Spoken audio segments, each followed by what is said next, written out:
Welcome to the Pinfall Podcast. I'm your host, Liz, and I'm joined by my co-host, Marcus. And I just want to know what the fuck William Regal's talking about. You know, stuff. I don't like when he talks about stuff. Probably gonna either put someone else in charge or make like an enforcer type thing. Maybe that's when we'll see Samoa Joe. Well, we only have to wait 48 hours for that. I'm not good at waiting. I know you're not. But this is NXT Takeover in your house. We had a fucking great I thought it was a fantastic show today. What'd you think of it? Really?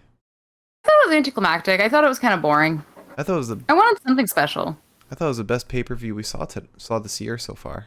Well, since WrestleMania. I don't know if it's better than WrestleMania. Definitely better than WrestleMania Day 2. But I loved it. I thought we had some fantastic matches, and an amazing end to the show. I don't know. I think something like this, the surprises shouldn't happen during the pay-per-view. They should happen the episode after. You know? Because this is the end to the chapter, and we start the next chapter on Tuesday. Nervous. But before we begin anything, do you want to just Yeah. So, oh my god. unveil this? Is Show the back. Show the back. there a back? Back? Oh, I thought the No. other part was on the back. What you're thinking of? Other two pieces of merch that I got from a dear, dear friend. A notebook. Then on the other side. Oh my god. And then, of course, finally, a lovely little tote bag. Commemorate the fact that Matt Riddle blocked us on Twitter. Oh, hey Toxic Biggie. We're just going over some custom merch that Liz received. So it was for my birthday from a friend, and if you don't know, Randy Orton once retweeted us, basically igniting the entire RK Bro storyline. Used our tweet for kayfabe. Mm-hmm. And by doing that, we found out that Matt Riddle blocked us. And I sent the screenshots to my friend, and I was like, this is the wildest night of my life. Also, the fact that Randy Orton finished this tweet with hashtag 420 all day. Yeah. So that's why I have this on a t-shirt, a notebook, and a bag now. And it's probably the best gift I've ever received. Will always be. Yeah, it was very funny. But you want to go over our predictions, kind of recap real quick? So, every pay-per-view, for those who don't know, we put predictions on the outcome of every match. Who wins in cases of tag matches and triple threat and greater, we put a prediction on who will take the pin to add another prediction to it. So, this, and for every incorrect prediction, we have to finish today 1 can of beer per every incorrect prediction. And that adds up, so if I get 3 incorrect, I have to finish 3 beers. And then the winner is crowned the Pinfall Podcast Prediction Champion and deals out a punishment to the loser. Liz is the reigning Pinfall Podcast Prediction Champion. But tonight, things have changed a little bit. So, I just want to count this again just to make sure. One.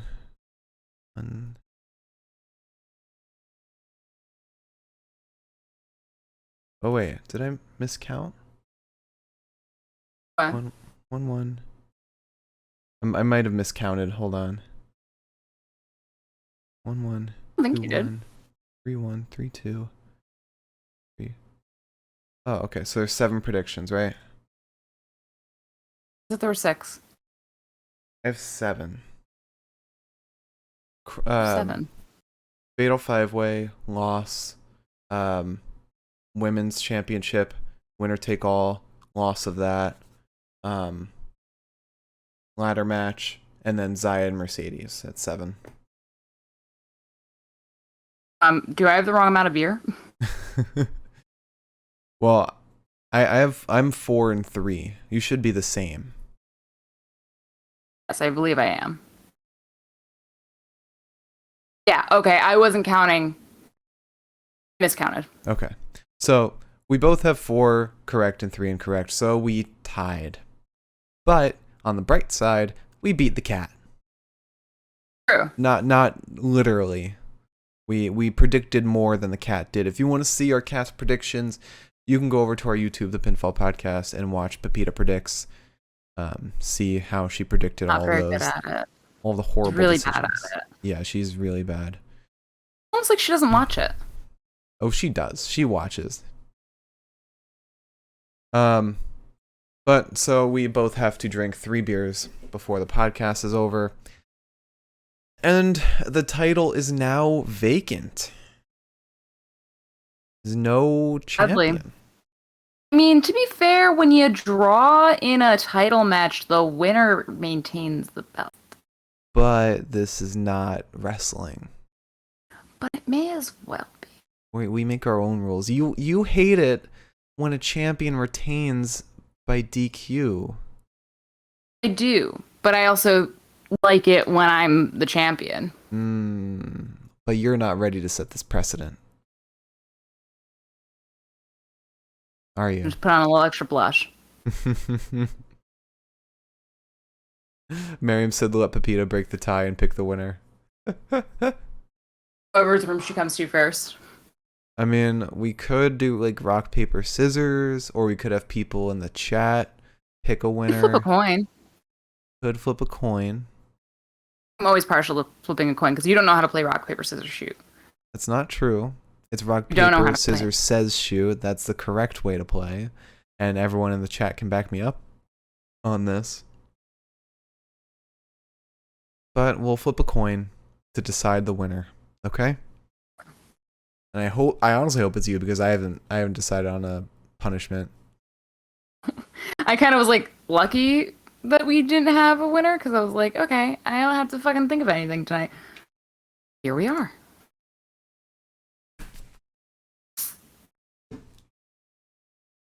All right. Oh shit! I grabbed a nickel by accident. Is a nickel okay, or do you want me to grab a quarter? Live your best life, buddy. All right. Pick a side. Tails never fails. Or do you want chat to pick a side for you? No, tails never fails. Okay. You want to go tails? Tails failed last time that we flipped the coin. Let's see if it'll focus. It's tails. I'm cool, baby.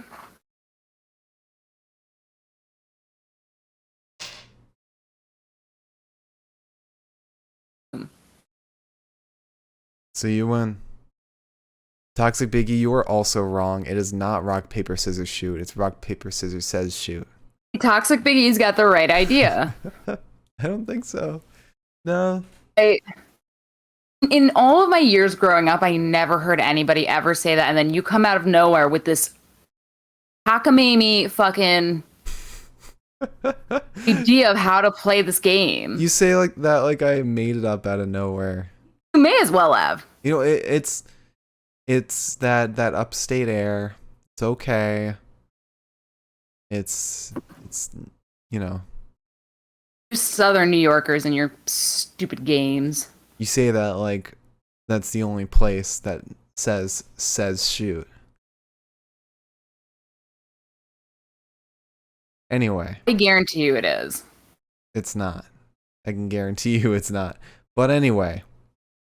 So you're the Pinfall Podcast prediction champion once again. So you have to deal out a punishment, so figure it out. Yep. Figure it out fuck. before the end of the show. But now, you want to talk about the show itself? Yeah, sure. Had a very interesting start time. Normally it starts like an hour beforehand. We get like a little pre-show, but I think because they have a crowd now, they're not giving a pre-show match. No kickoff match this time, so pre-show started like a half hour before. But that started. Wasn't anything interesting. We could have just started the show at 8. We need to watch the pre-show. Yeah. Apparently the dark match that was put on was, let me see if I can remember correctly. It was Zoe Stark and Saray versus, oh, I can't remember who it was against. Like Tony Storm and somebody, probably. Was it Tony Storm? Tony Storm makes sense. Zeta Ramir. Let's see if I know Sean Ross Sapp tweeted it towards the beginning, but it's probably buried among all of his other tweets. That's Xia Li. Okay. Oh, okay. It was Zoe Stark and Saray versus Aaliyah and Jessie Camilla. Knew that was a rhyming one. All right. So then we start off the show with MSK and Bronson Reed versus Legado del Fantasma. Also, I have not cracked my beer. There we go. Cracked mine and almost went literally everywhere. Oh, that would have been fantastic. I held it together. And we both picked Bronson and MSK. The cat picked Bronson and MSK as well. And I picked Joaquin Wilde to take the pin. You picked Santos Escobar to take the pin. And Mark, I have figured out your punishment. Oh God, it's probably gonna be lame.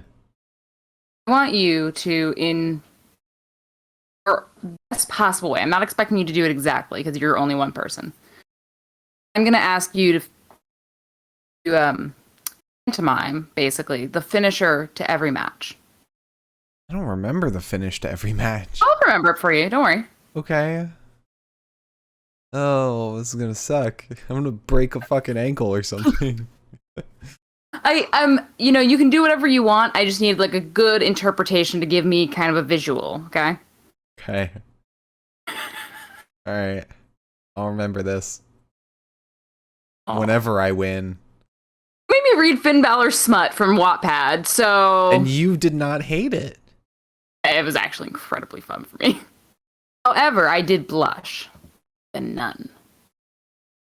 A whore in church. Anyways. So, Mark, who did you pick for this? I already said who we picked. Oh, you did? Yeah. Fuck. So we start with Wesley and Mendoza in the ring. I'm going to be real honest with you. A lot of these matches got away from me because it's Takeover. That's bound to happen. We start with West versus Mendoza. There's a cover, gets bridged out of, then the head scissors sub to Mendoza. Head scissors, a flying head scissors. Fucking know what I'm doing. A flying head scissors to Mendoza, but Mendoza lands on his feet, and then a flying head scissors to West, who also lands on his feet. Mendoza then lifts Wesley out. On the way out, he tags Nash in. Nash gets in, and Wilde slaps Nash's chest, and then we get a slingshot to Nash off the ropes into like an arm drag. So a slingshot arm drag. I didn't need all 40 words in there, but use them. We then get a knee to the jaw of Wilde and a jawbreaker to Carter, who then drop kicks Joaquin Wilde. We get Santos in, we get Bronson Reed in. Santos wants nothing to do with Bronson Reed being in the ring. He says, I'm not doing that tonight. He backs away. He gets Mendoza in. He was also just about as thrilled. So Mendoza's the sacrificial lamb. He runs at Reed, gets slammed into the ground. Reed no-sells basically everything that Mendoza throws at him. He then clotheslines the head off of Mendoza's shoulders and sits on Mendoza. Santos gets in. There's a kick to the head of Bronson. Santos then lifts Bronson, and he falls with Reed landing on his chest. So it doesn't really work out. But that was actually really impressive, I thought. Yeah. Lift all of that man. Joaquin Wilde is the next sacrificial lamb. So just about as thrilled as the other two. He gets lifted up and just thrown. Nash gets in. We get a moonsault over the ropes onto Wilde. Wesley gets in. He goes up and over with a slingshot moonsault. Bronson gets in. Then he sentons onto Wilde, who is lifted up by Wes and Nash beforehand. Nash and Wes, then Nash is tagged in. Wes gets tagged in right after that. Nash gets up onto Bronson's shoulders, and they together run into Wilde in the corner.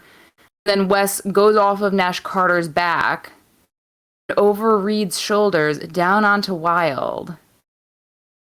Which, again, it's unnecessary. Mm-hmm. Just doesn't make sense, but I'm glad they do it. So Nash gets in. He gets a headlock on Wilde. Santos, however, gets in off that. Santos lifts Nash to the apron, sends him down to the ringside area. Carter then grabs Santos' legs and pulls him out as well.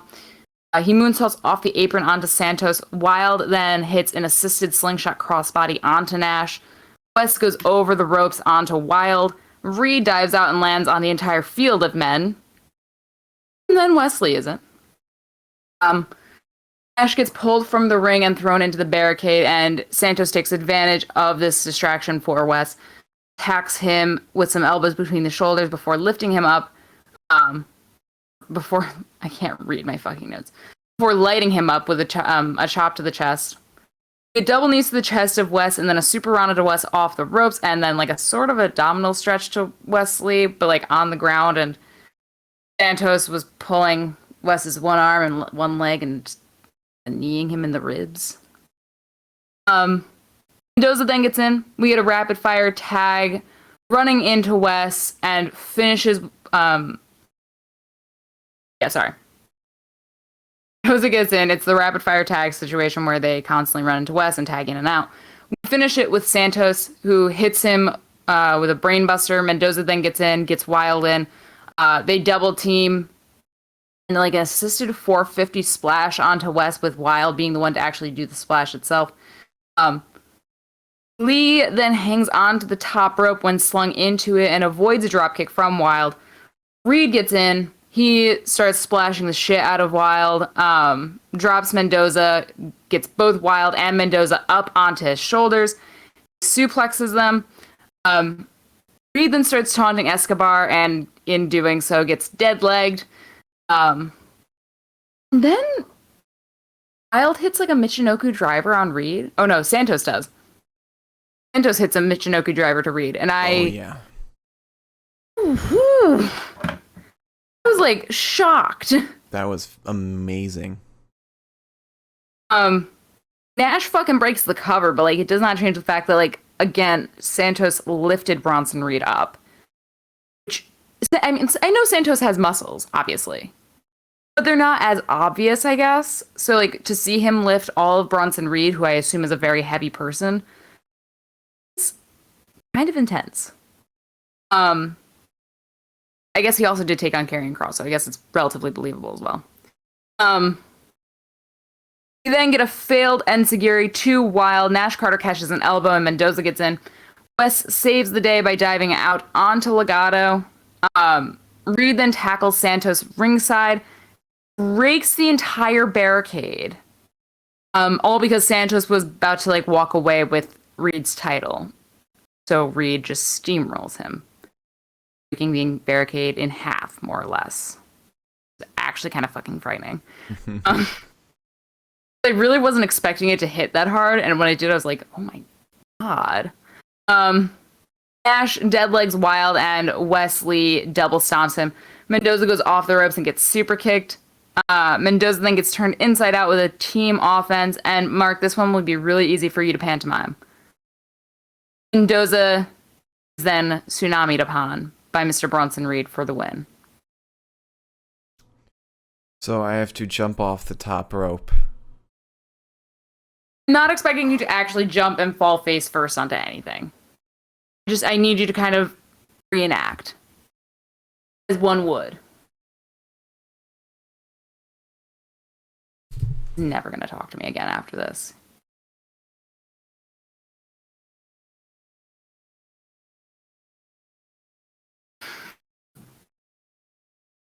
So he's going to bump into my laundry first. You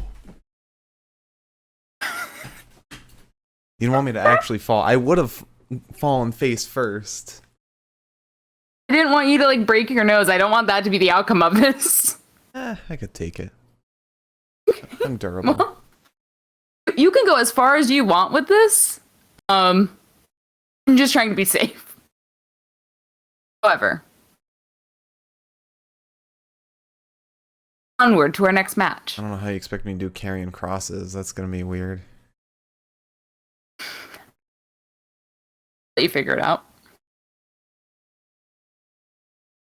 I don't know if there was anything in between our next match or not. There was not. We went right to it. Okay. So, our next match is Xia Li versus Mercedes Martinez. Mark, who did you pick? I picked Xia Li, and the cat picked Mercedes Martinez. I also picked Xia Li.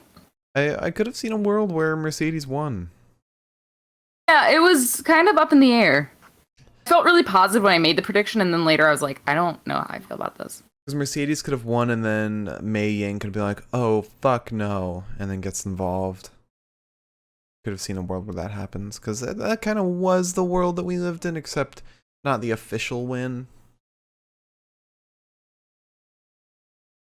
Yeah, it was a really tough match. Mercedes came out with a brand spanking new look. Very colorful one at that. Mm-hmm. I thought it did a lot for her character. I thought it did a lot for her in the ring. Yeah. However, so the lockup brings both women ringside. Zaya's punching Mercedes. We get a back body drop to Xia onto the cement ground. We get a suplex to Xia as well. Martinez is then sent into the post. She's also shoved into the apron. Xia tosses Mercedes into the ring.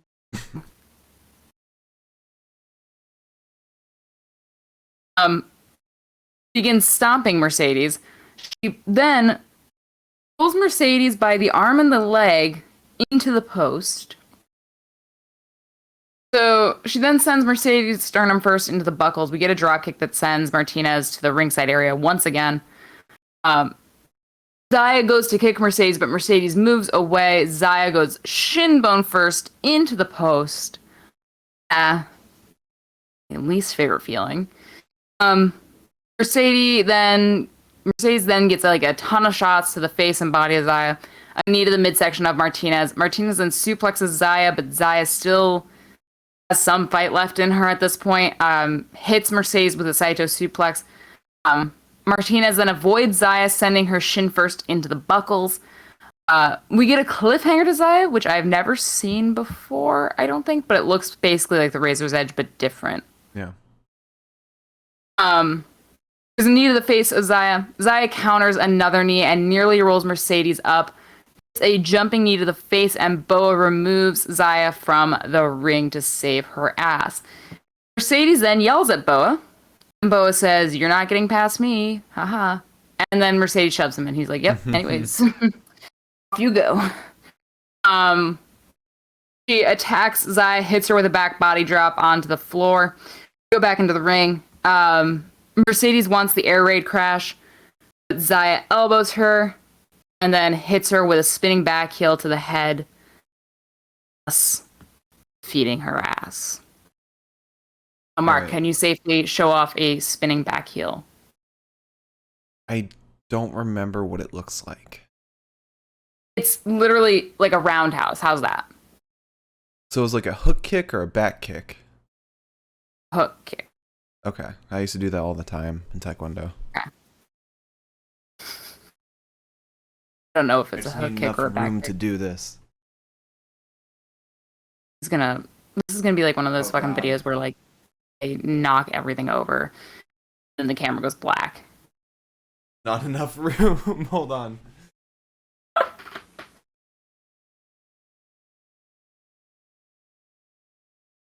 There we go. That's exactly it. It is like so tight and it's so cramped. I can barely like move my legs around. I was really worried. I was saying that it felt like one of those videos where like you knock into everything and the camera goes black. Just a bunch of swearing. I almost knocked over all the beer that I have here. Oh no. Yeah. A good way to get out of drinking all of it. Don't worry, we've got more beer. Actually, not really. We got Stella, Oh, yeah, you're right. which you chose Budweiser over Stella, which was actually kind of shocking to me. Be easier. All right. Fair. So, that, in all honesty, was probably my least favorite match of the night. It's because, like, the match itself was... It was fine. It was fine. And everything else just, like, blew me out of the water. So good. After that, we had a little promo from Tommaso Ciampa and Timothy Thatcher. Ciampa says, everybody should be calling us the new tag team champs, but GYV took that opportunity from us. Boys, listen to me. I want you to take a look at us. You are looking at two grown-ass men, and we will show the world just how dangerous we are. And what was that thing Thatcher did at the end that was like really weird? He yelled boo. So they split. Sort of like in Letterkenny where like the jocks guys go Yeah. away from each other. He's so funny. He's such a funny man. I'm just so mad. I love him. And now I hate him. I don't want to see him anymore. He's like no different. He hasn't changed at all. Yeah, he kind of has though. His character's way more one note than he ever used to be. No. He's a lot more lighthearted now. He has become more funny in addition to how crazy he was. He's gotten another personality trait out of this. Because he has to not contrast, but he has to differentiate himself from Ciampa. Because Ciampa's just the fucking nutcase. Thatcher has to be something else. He's a nutcase plus a little funny. Not into it. Okay. Anyway, after that we had Cameron Grimes versus LA Knight. Now, I don't know how you expect me to do the finish of this. I can't climb a fake ladder. There's no ladder for me to climb. So... We'll say that the finishing move is what happens before LA Knight What the wasn't ladder. Wasn't it that Cameron fell off the ladder and onto the ladder that was already there? So you want me to fall? No, you're not understanding the concept here. The idea is that you just need to like reenact. Like, you know how like when you're telling a story and you're like, okay, so like I was standing here and the guy was standing here and like he did this and I did that. Mm-hmm. That's what you gotta do. I'm not expecting you to do a wrestling move. You said to mime the Pantomime. yeah. I'm not asking you to do anything that's like actually going to injure you. That's no fun. All right. So you and I both actually you picked Cameron Grimes. I picked Ted DiBiase. Like a centigrade of sense left in me. Okay. Well, the just cat was don't know still how smarter than you. You know what? You're right. The cat was smarter than both of us, so we're basically on the same level anyways. It doesn't matter. And I mean, how could you trust Ted DiBiase's laugh? I didn't trust his laugh at all. And I was like, oh, that's the laugh of a man who's going to keep the belt for himself. Maybe it's because I watched a lot of old WWE, so like the regular network episodes. So I've kind of gotten used to it. There's something about him where I'm just like, he's just having fun. He's just having a little fun out there. Plus, also when Triple H he was doing his media call, and he said that he was asked about if the $1 million belt will be defended on TV, and he like basically refused to answer the question. He was dancing around it so much. I was like, ooh, there's something weird there. There might not be something solid.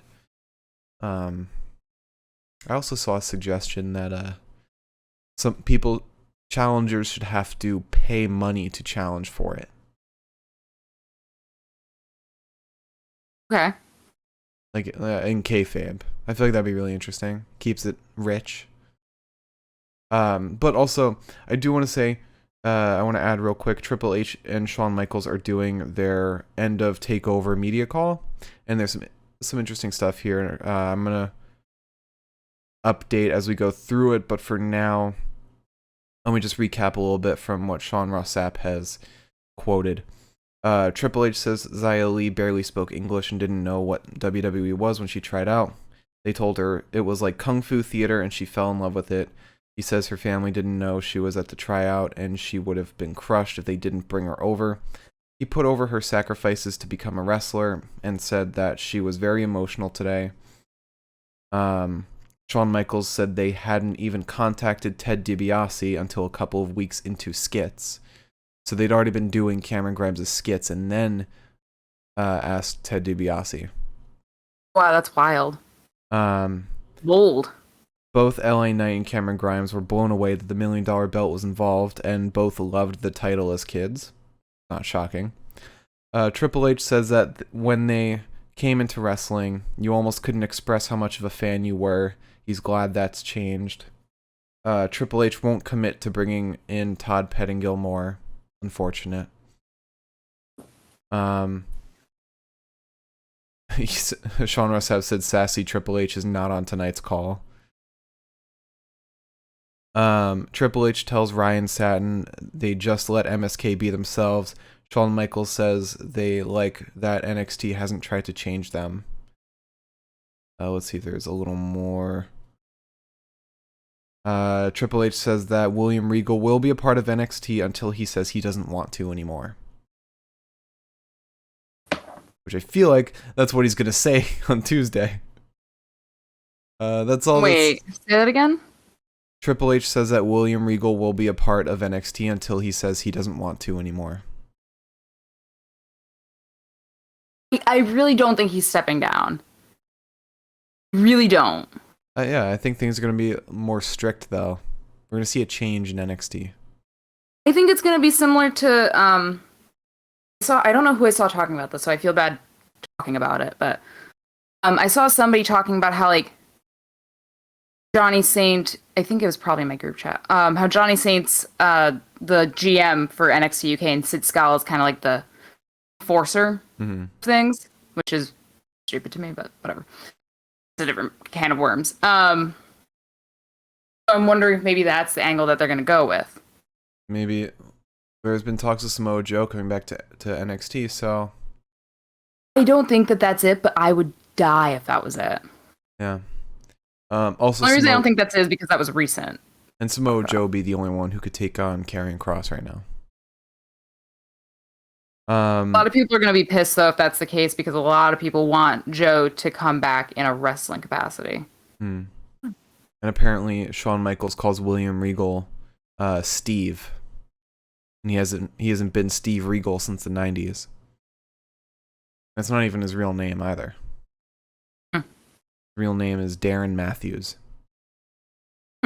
But that's all that's being reported on right now. I'll update as more comes in. But going back to the match between Cameron and LA Knight, again, I picked Ted DiBiase. Liz picked Cameron Grimes. Kat was right picking LA Knight. You thought she was dumb. Yeah. So, let's get into it. So there's quite a lot to get into. Cameron gets pushed. Then we kind of start tussling a little bit. And by tussling, I mean like probably the purest form of tussling. Just, the shoulder tackle that flattens Cameron. He then grabs LA's leg and drops him. A chop to the chest of Knight and then a clothesline, as well as a kick under the jaw. Grimes then hits a frighteningly successful Hurricane Rana. Like, that was pinpoint accuracy. Yeah. And so, it's a good Hurricane Rana when there's contact throughout. Mm-hmm. Grimes then gets a ladder early on. Cameron gets a ladder launched onto him.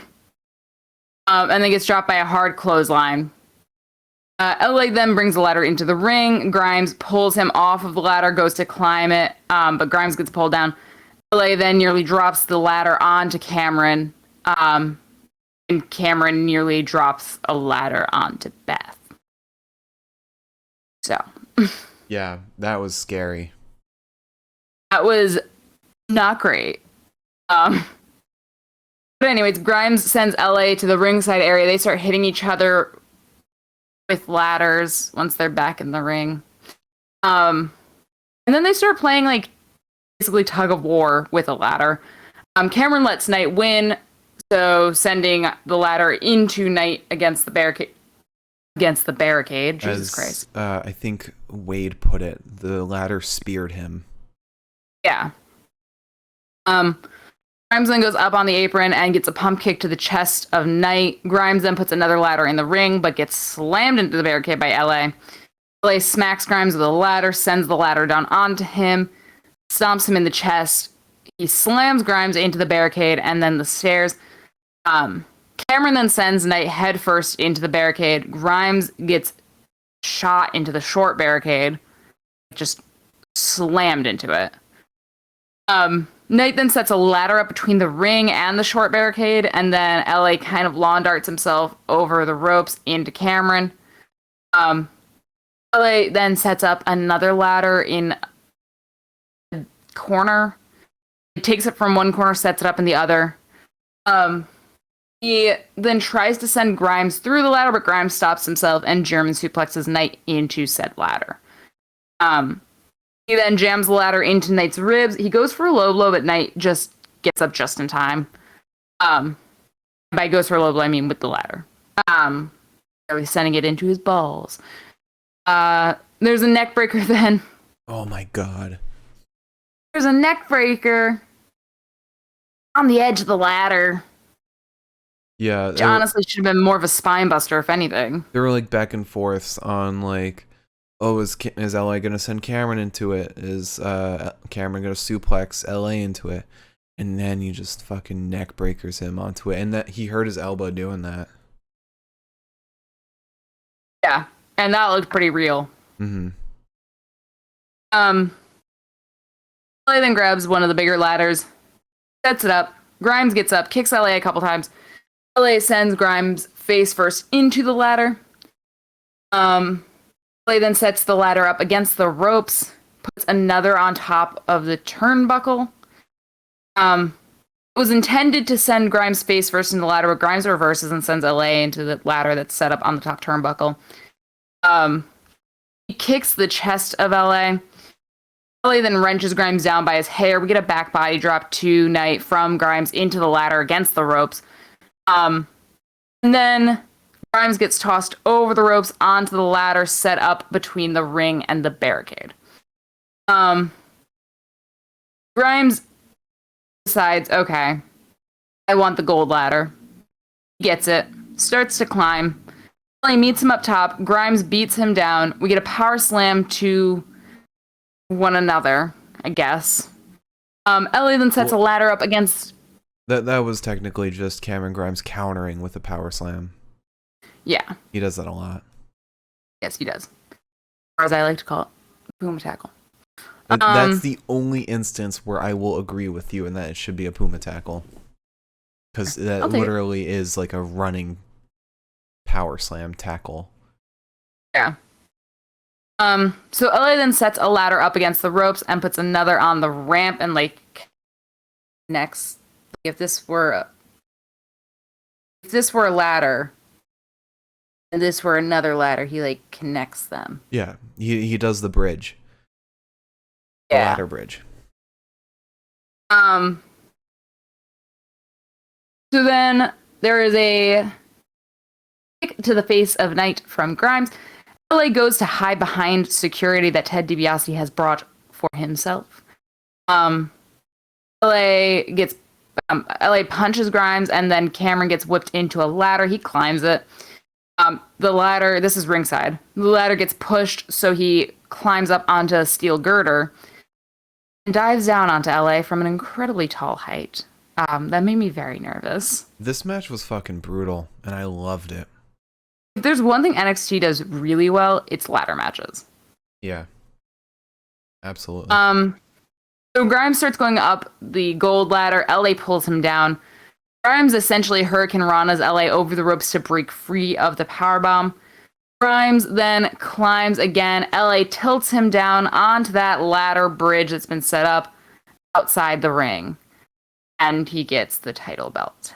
When was the last time we saw a ladder match in the main roster? Santos and Jordan. Main roster. A main roster? Yeah. Money in the Bank, probably. Really, that long ago? There hasn't been any instance where there has to be a belt held up. I feel like every ladder match I've seen recently has been NXT. Yeah. I mean, there was one last year's WrestleMania. Money in the Bank, obviously. Are they that infrequent on the main roster? I think so, because I can't remember the last one I saw. Yeah,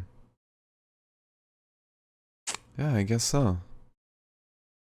I guess they're waiting for like Money in the Bank. Make it special. Maybe. Alright. So yeah.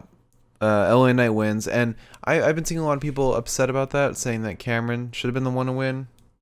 I think you're also in that group. It just felt right, because I don't have much of an opinion of him, but I know he's kind of a fan favorite, and it was very obvious. So I kind of thought, well, they would have, if they're bringing this belt back in front of all these fans, like I thought, Yeah, made sense. I think it will. I don't think it'll be bad having LA Knight with the belt, because having him kind of have Ted DiBiase as a mentor, which I assume he will be, it'll really help him and help him differentiate himself from the rest of the roster, ideally. While Cameron doesn't need any of that. Cameron is unique on his own, and he can fit into any title picture imaginable right now. I think this is just a way to give LA Knight a way up, because he hasn't really had that. Yeah, I'm not a big LA Knight fan. You're not? Don't find him interesting. It's love funny. him. I love him. It's funny, but like he's just not interesting. So am I reenacting this finish? I'd like to see your interpretation of it. Yeah. What was the finish exactly? Grimes climbs up a ladder, and LA Knight tilts said ladder, sending Grimes down onto the ladder bridge. Okay. I'm not going to take off my headphones for this. Okay. Alright. So. Oh dear God. Like worried you're gonna like try to deadfall, and I don't want to see that. Already like knocking shit over. Nice. So, I'm LA Knight. I'm climbing the ladder. Oh no. No. Grimes is the one climbing the ladder. I'm LA Knight. Oh, I'm on the ring. Oh no. Cameron Grimes is climbing the ladder. I should kneel down more. Oh no. Cameron Grimes is climbing the ladder. Push. Ah. There's not really any way for me to physically reenact this. It's okay. That's beautiful.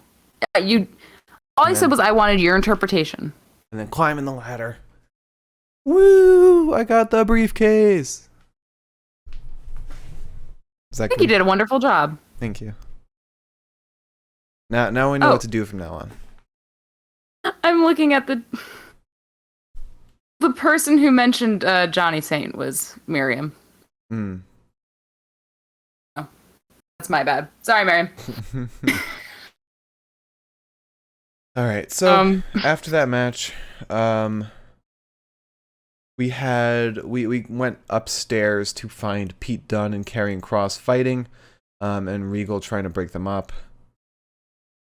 And then we go to Ember Moon versus Raquel Gonzalez.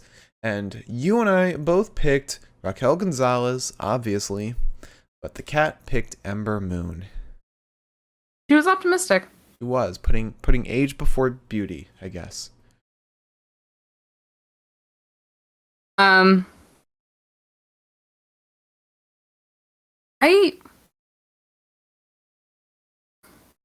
I was disappointed in this match. Really? But I also wasn't. It's hard for me to explain. You see, my expectations were very low for the match to start off because it had no heat going in. There wasn't any chemistry between them to begin with, but they put on a great ass match, and having Dakota and Shotzi on the sidelines. Well, having Dakota on the sidelines and then Shotzi's surprise return, that helped add to it a bit. And then Dakota helping out Raquel, she's doing a smooth job doing it. I thought it was all great. I guess I was just disappointed that we didn't get any movement on the storyline with Dakota and Raquel, and it made it look a little too convincing when Ember almost won. But they need to provide examples, I assume, of them being great friends, first of all, and Raquel not being able to win without Dakota. So when they eventually have that feud, they need to have that doubt of, oh, can Raquel win without Dakota's help? So I think that also hit me, though. I kind of realized, I was like, oh, wait. Dakota got kicked out. Raquel still won.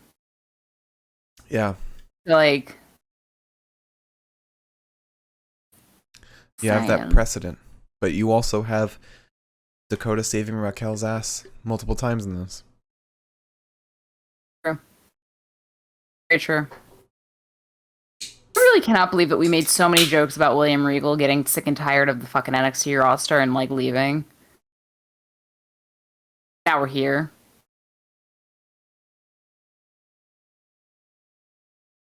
What happened? Somehow when I opened up my beer, it, like, got all over the place. I didn't shake it at all.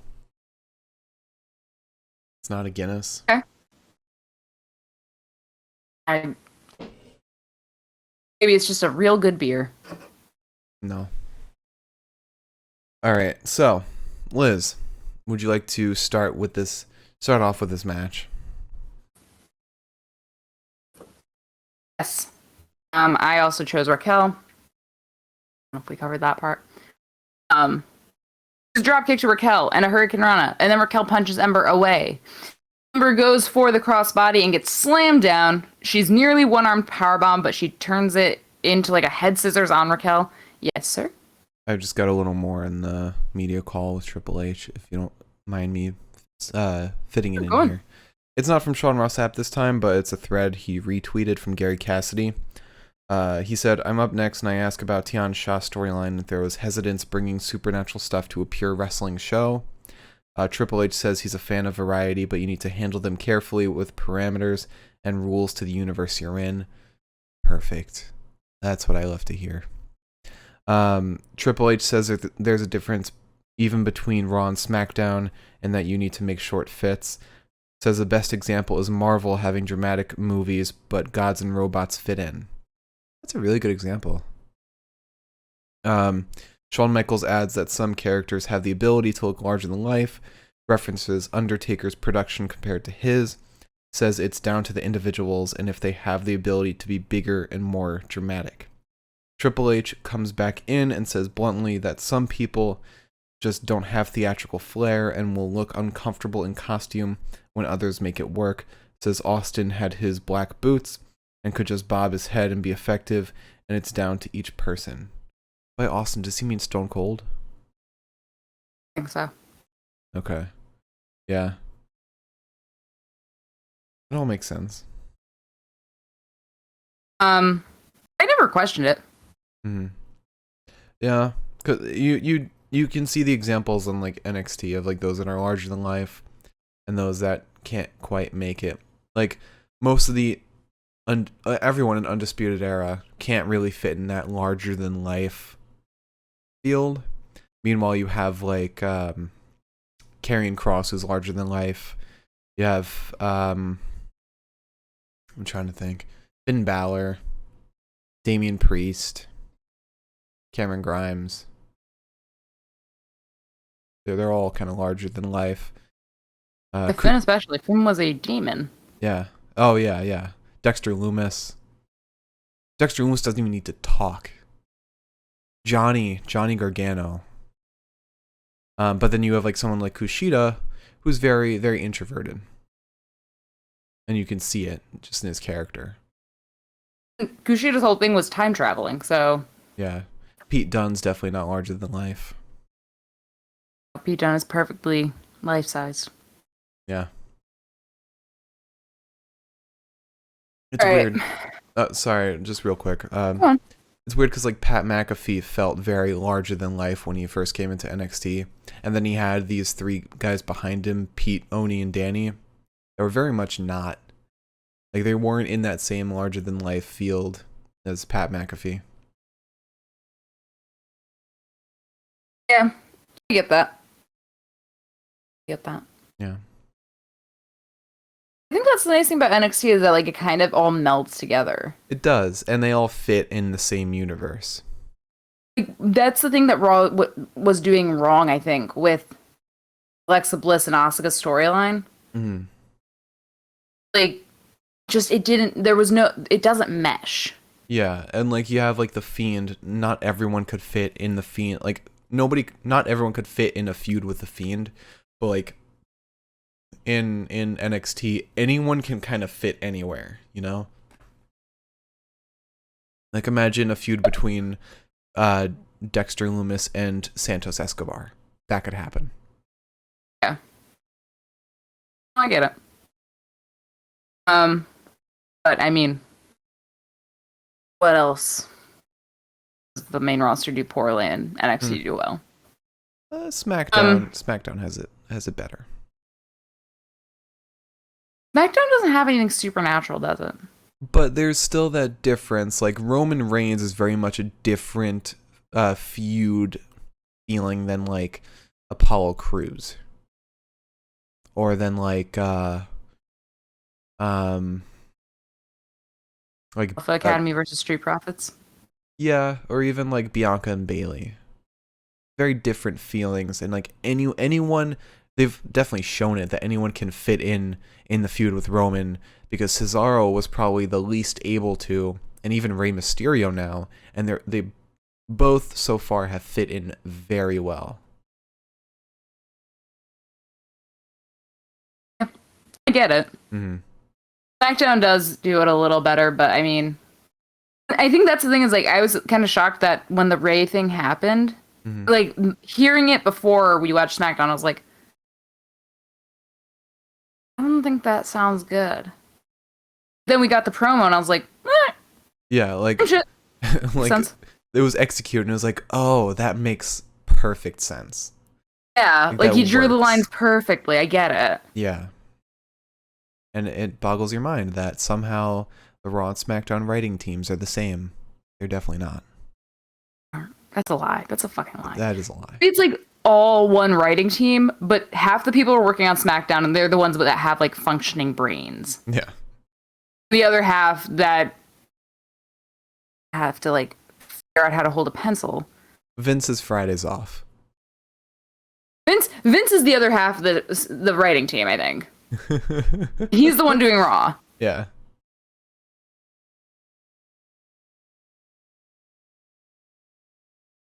All right. Anyways. Yeah. So she is nearly one-arm powerbombed, but she twists it into a head scissors to Raquel. Ember is then thrown from the ring and then into the barricade. Raquel loads Ember back into the ring, covers with no luck.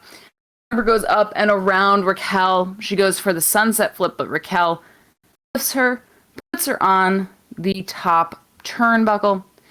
Ember then jumps out to attempt a jawbreaker, but Raquel catches her. Get a one-armed sidewalk slam.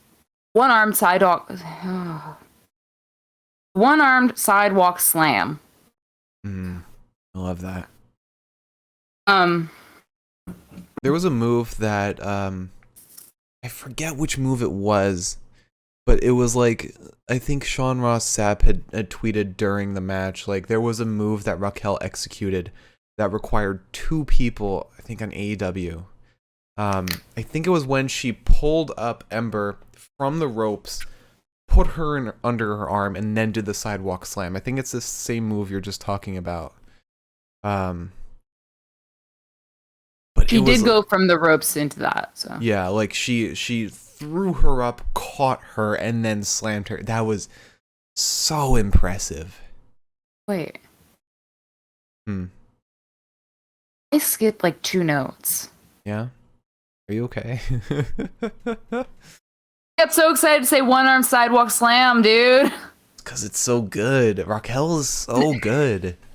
You have to understand that, like, when you skip 2 notes and you're, like, doing a size 9 font, that's fine. It's whatever. It makes sense. Like, it's small.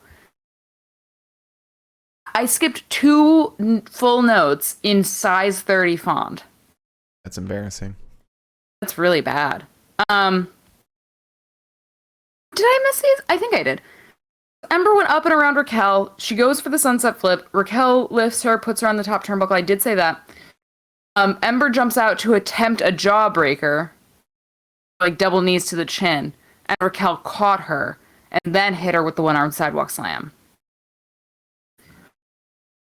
I don't know if that's what you were thinking of, but that was something that happened. It was like when Ember was holding onto the ropes and Raquel had her legs and her up. I think that's different, actually. Oh, okay. I think so, because this move was executed because Ember went up and, like, you know how sometimes she'll grab a person, like she's got like her knees are like right by their jaw. She does the knees to the face. Yeah, that was that. That's how that move was executed. Okay. But then Raquel hits like a twisting like pancake, which was weird because it's like sort of like the thing that Otis does. It was a twisting Vader bomb, or twisting Vader senton, something like that. It was a take on one of Vader's moves. Okay. But I've seen it a lot, and normally it's just like they go out and then flop down. Yeah, that's Vader's thing. He coined that. Okay. Well, now that I know it's got a name, because I just was calling it pancaking. There's an abdominal stretch over Raquel's shoulder, and then Ember is bombed into the ground.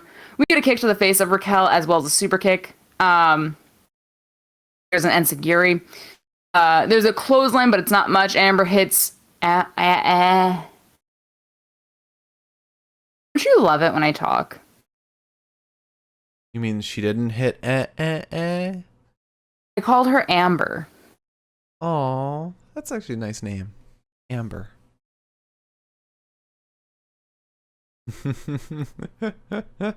Maybe it's because I knew an Amber. Really? I'm like, oh, yeah. I've never known common name named upstate. Amber. I feel like if I didn't know somebody named Amber, I'd be like, oh, that's like a nice name. Mm-hmm. But anyways, there's a clothesline that doesn't really sell. Ember hits Raquel with another super kick under the jaw and then levels her with a hard punch. Get a code red to Raquel. Ember then turns Raquel into like a pretzel, I guess, more or less. Like, crosses her legs, pulls them up, grabs her chin. I was like, you're gonna break this woman. There's a rope break. Ember then dives out onto Raquel, sending her almost over the announce desk. Raquel is then slammed headfirst into the announce desk by Ember. We get a face buster back in the ring. Ember goes up top, and Dakota distracts her, giving Raquel the opportunity to hit Ember with a superplex. We get a one-armed powerbomb. Ember manages to roll down and roll through it. Raquel then lifts Ember, and Ember counters with a modified Eclipse. We get a jawbreaker to Raquel, and double knees to the jaw to Raquel. Moon then hits the Eclipse. Dakota, however, lifts Raquel's leg up to the rope. Break the cover. And then Shotzi's back. She comes out of nowhere. She chases Dakota around for a little while and then chases her out. And I was waiting for the Cosmo and Wanda ain't slick jokes because it was the lowest hanging fruit that was available. I knew it was going to happen the moment I saw them running. I was like, wish we were free. DDT. I don't like people having fun. If that weren't obvious, I feel like that's what that sounded like. Yeah. Stop making jokes, everyone. I've decided. We get a DDT to Raquel onto the ramp. Raquel is wearing patent leather pants on a very shiny sort of surface. So Raquel is not exactly mobile. Ember tries to pull her into the ring, but it takes a lot of fucking effort because of the friction. And you could tell that there was like a sense in Raquel too that was like, I should not have worn these fucking pants. You could kind of see in her face that she was like trying to help Ember like back in. But Ember goes for a second Eclipse, gets caught. Raquel slings Ember into the top buckle for a one-arm powerbomb is hit to win the match. Marcus, this should be very easy for you to imitate. Yeah. So, all right, I gotta stand up for this. It wouldn't feel right. I'm giving you a workout. I'm giving you a workout here. Yeah, I might as well have a standing desk at this point. All right, so I'm Raquel. What happened right before this? Right before the one hand power bomb? I don't remember. What I wrote down was Raquel slung Ember into the top turnbuckle. I think she basically threw Ember into the corner. All right, so we'll say Ember's like crawling and she's feeling weak. It's like, all right, this is my shot. I'm Raquel. I'm gonna retain. Bam! One hand power bomb. 1, 2, 3. There it is. I'm out of focus. There we go. You're going in and out. I don't know what's going on.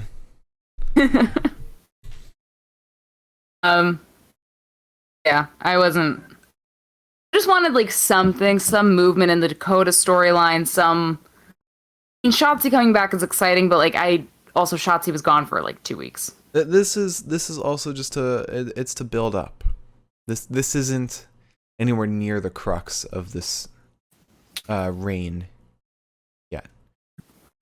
This was just a step along the way, just like how Karrion Kross's Fatal 5-Way is just a step on the way to the crux. But still, I thought it was a fantastic match. Just amazing wrestling from both of them. But after that, before we got to the Fatal 5-Way, I just wanted to say that I'm really happy with how good Ember's been looking. She looked a little shaky for a couple of weeks. This tonight, she had a little ring rust at first. Yeah, and it was funny because her first match back was really good. Mm-hmm. Then the other matches after that were, Yeah. But these last two matches especially have been bangers. Mm-hmm. Yeah. All right, so we do get a little promo with Todd Pettengill. He keeps showing off these old school stuff, nostalgic things. because he himself is nostalgic for a lot of wrestling fans. But he shows off Karate Fighters, this little fighting game, this fighting toy. And he's playing it with him is Dexter Lumis. And so they're playing, and Todd says, "So how are the women have been treating you?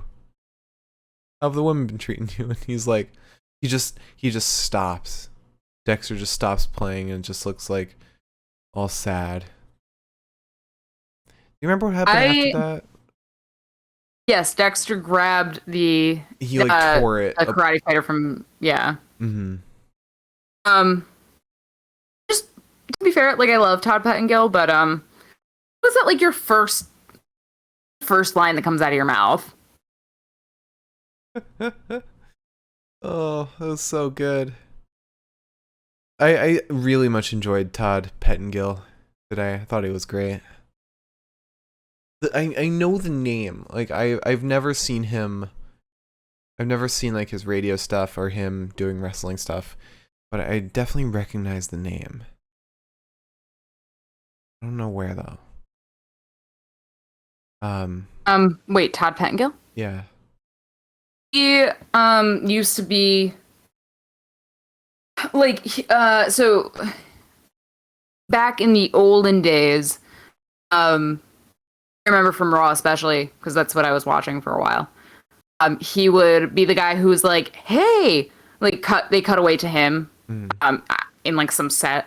Yeah. Be like, "Hey, like SummerSlam's coming up, and Ric Flair's fighting Mr. Perfect, and like this shit."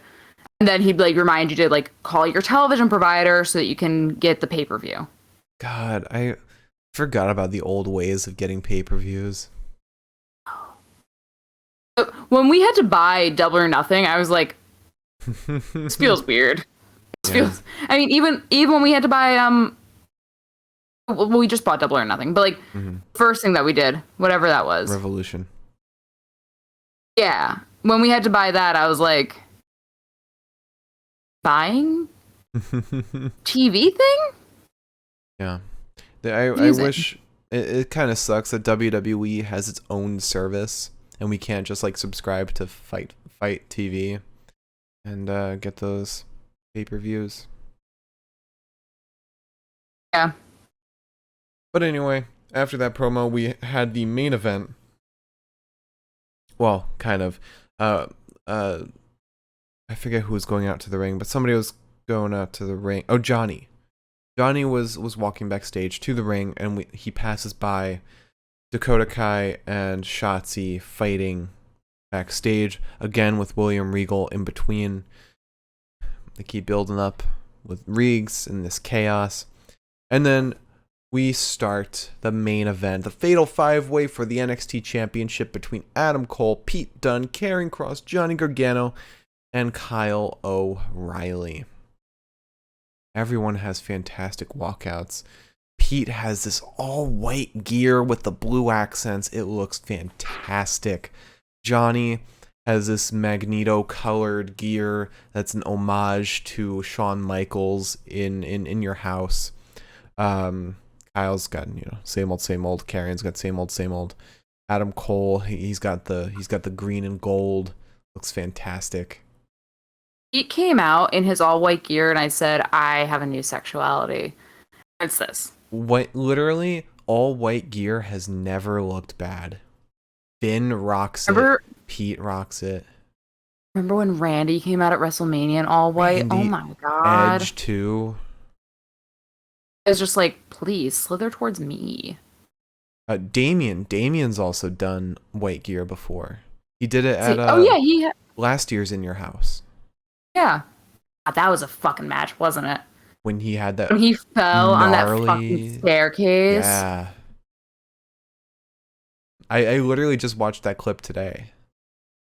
So much fun now that we're like a full year around. And we can be like, you remember last year's? That feels nice. Yeah. But yeah, white gear on anyone looks amazing. It will never be an example of somebody that is bad in all white gear.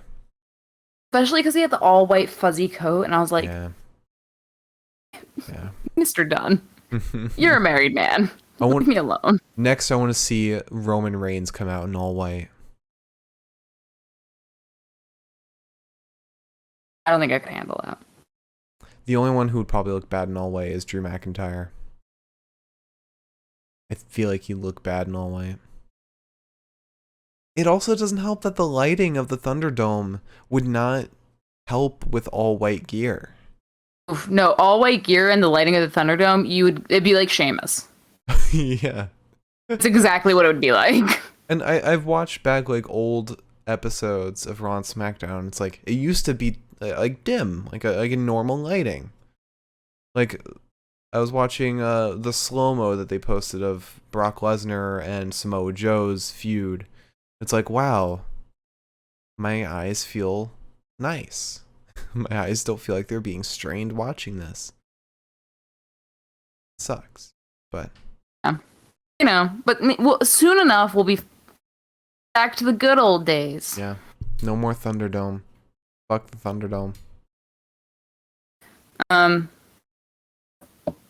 we might get back some of those people that we released. I love the concept of the WWE coming back to people like on their fucking knees, groveling. Yeah.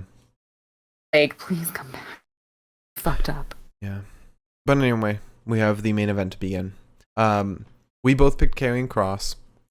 The cat picked Johnny Gargano. I wanted to pick Johnny Gargano too, but I'm smarter than that. But Liz picked Johnny Gargano to take the pin. I picked Pete Dunne to take the pin. Alas, we were both wrong. And it was Kyle O'Reilly that took the submission. So, shall we? I don't want to get into this only because I have a lot of fucking notes for this. This was a chaotic but beautiful. This was a beautiful fatal 5-way. I think this was I forget who tweeted it, but this was the first one fall multi-man match for the NXT Championship since 2014. I think it was 2014. Yeah, this was such a hard match to keep up with, though. Mm-hmm. And I'm very proud of myself for how well I kept up with it. Yeah, Sean Ross Sapp tweeted, "This is the first one fall NXT title match with more than 2 wrestlers since 2014."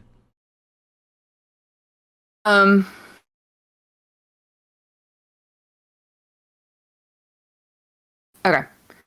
We start with a lot of guys. And it is basically a Mexican standoff for a hot minute. Yeah. Then Pete goes for Adam, who runs towards Kyle. Kyle and Adam go at each other. Pete and Johnny go at each other. Karrion Kross is just standing there. Pete then dumps Johnny from the ring and starts fighting Karrion because Adam and Kyle have taken it to ringside. He jumps up into Karrion's arms with a headlock. Karrion breaks it up with a big old suplex. Kyle comes in. There's some kicks exchanged. Kyle rolls through on Karrion right into a heel hook. Kross lifts him like he's a fucking child and then dumps him with the suplex. Johnny then gets in, hits a failed DDT. Karrion then flips Johnny over his shoulders. There's a chop block to Kross and a flying head scissors to Kross. Gargano runs at Karrion and gets caught and suplexed. Adam Cole gets in. There's elbows to the face of Karrion and an enziguri to Kross. And let me finish this note. Yeah. Adam Cole goes to run at Kross, but Pete pulls him free of the ring, traps him in the apron, and then the 3 other men that aren't Karrion Kross attack Adam in a moment of solidarity. Yes. I just want to say that the start to this match was beautiful because it was a nice, slow-paced start to what will be a chaotic multi-man match. They isolated the one-on-ones. They had Karrion fight everyone individually before it delved into utter chaos. But it was such a great way to show that Karrion can counter everyone and take them all on individually. I thought it was so beautiful. Yeah, it was it made it almost easier to like kind of digest everything that was happening, like almost like an introduction Yeah. to the contestants tonight. So let me hiccup. So Cole gets into the corner, gets attacked. Dunn starts stalking Karrion. Gets kicked in the face. Johnny then gets kicked in the face by Karrion. Kyle gets kicked in the face by Karrion. There's a suplex to Pete, who rolls through, and a suplex to Johnny. And I don't know, Kyle, maybe. I wrote Pete again for some reason. Kyle then gets slammed to the ground, gets up, and begins kicking Cross. Cross just flips him over his side. We get lots of kicks and strikes to Karrion, and a boot to face of Kyle. No, a boot from Kyle to the face of Pete and Johnny. What's up? I hear that? Oh no, you've got nice headphones on. Yeah. That car just rolled by with crystal clear music. Mm. So there's a boot from Kyle to the face of Pete and Johnny. He then gets his hands on Adam Cole and knees him in the midsection several times. Riley then wants the arm breaker that they were calling an armbar an arm breaker today. Yeah, it was weird. I think an arm breaker is the thing Pete does when he hooks back the bottom arm, grabs the top arm, and like wrenches it back, snaps it. I think that's an arm breaker. Yeah. Not what Kyle was doing. But Kyle wants the armbar on Adam, but Adam won't let him get it locked in. Pete then attacks Kyle in the process, gets an armbar of his own on Kyle. Johnny then comes in and gets his own arm wrenched back, and Cross then comes in and dumps Pete onto Johnny and Kyle. Cross then nearly powerbombs Adam, who reverses, fights free. Johnny and Pete team up to shove Cross through the front door up at the top of the ramp. Adam then steps into the ring and sends a jumping knee to the face of Kyle, flips him over his shoulders and down into a backbreaker. Cole goes up top and has to fight Johnny Gargano, who is on the apron. And Kyle runs towards the corner that Adam has. Adam jumps off of the top turnbuckle, but Kyle runs towards him. So they miss each other. And then he gets kicked in the face by Johnny Gargano. Pete then spears Johnny, nearly gets the bitter end, but Johnny Gargano reverses into a DDT. If there's one thing Johnny Gargano can fucking do, it is a good-ass DDT. Like, he is so good at that shit. Then lawn darts Pete into Adam, who is upside down on the top buckle, sitting against a sitting Kyle. And this is what I mean by sometimes the matches got away from me. I don't know why Adam was upside down on the turnbuckle. And I don't know why Kyle was just sitting there. Kyle was sitting there. Well, Kyle, I think, was whipped into there. And then Johnny placed Adam on the turnbuckle. I'll believe you, because I don't have any other proof otherwise. I think Kyle was sitting there because he got kicked in the face by Johnny. Yeah. Well, no, I remember specifically he placed him there. Like, he put him there on purpose. Johnny then starts fighting Pete by stomping him several times. Then does the same thing to Adam. Johnny then gets up onto Kyle's shoulders. There's a pump kick by Cole to Gargano, and Kyle drops Johnny. Gets pump kicked himself. And there's an enziguri from Pete to Adam. Kyle and Adam then start exchanging blows. There's a pump fake knee to Kyle before an actual strike. Adam sends Kyle into the ropes, and Cross grabs him, drops him on the barricade. A Saito suplex from Karrion Cross to Adam ringside. Gargano then flies out onto Karrion and is caught and slammed back first into the apron. Pete is then sent over the barricade onto Adam and Kyle. And finally, we get a tornado F5 to Johnny Gargano. Have not seen that in a fucking minute. My God. That put Brock Lesnar to shame. It did. You'd say it about Karrion, but it did. Mm-hmm. But, you know, at the same time, I don't like Brock Lesnar either, so I can judge them equally.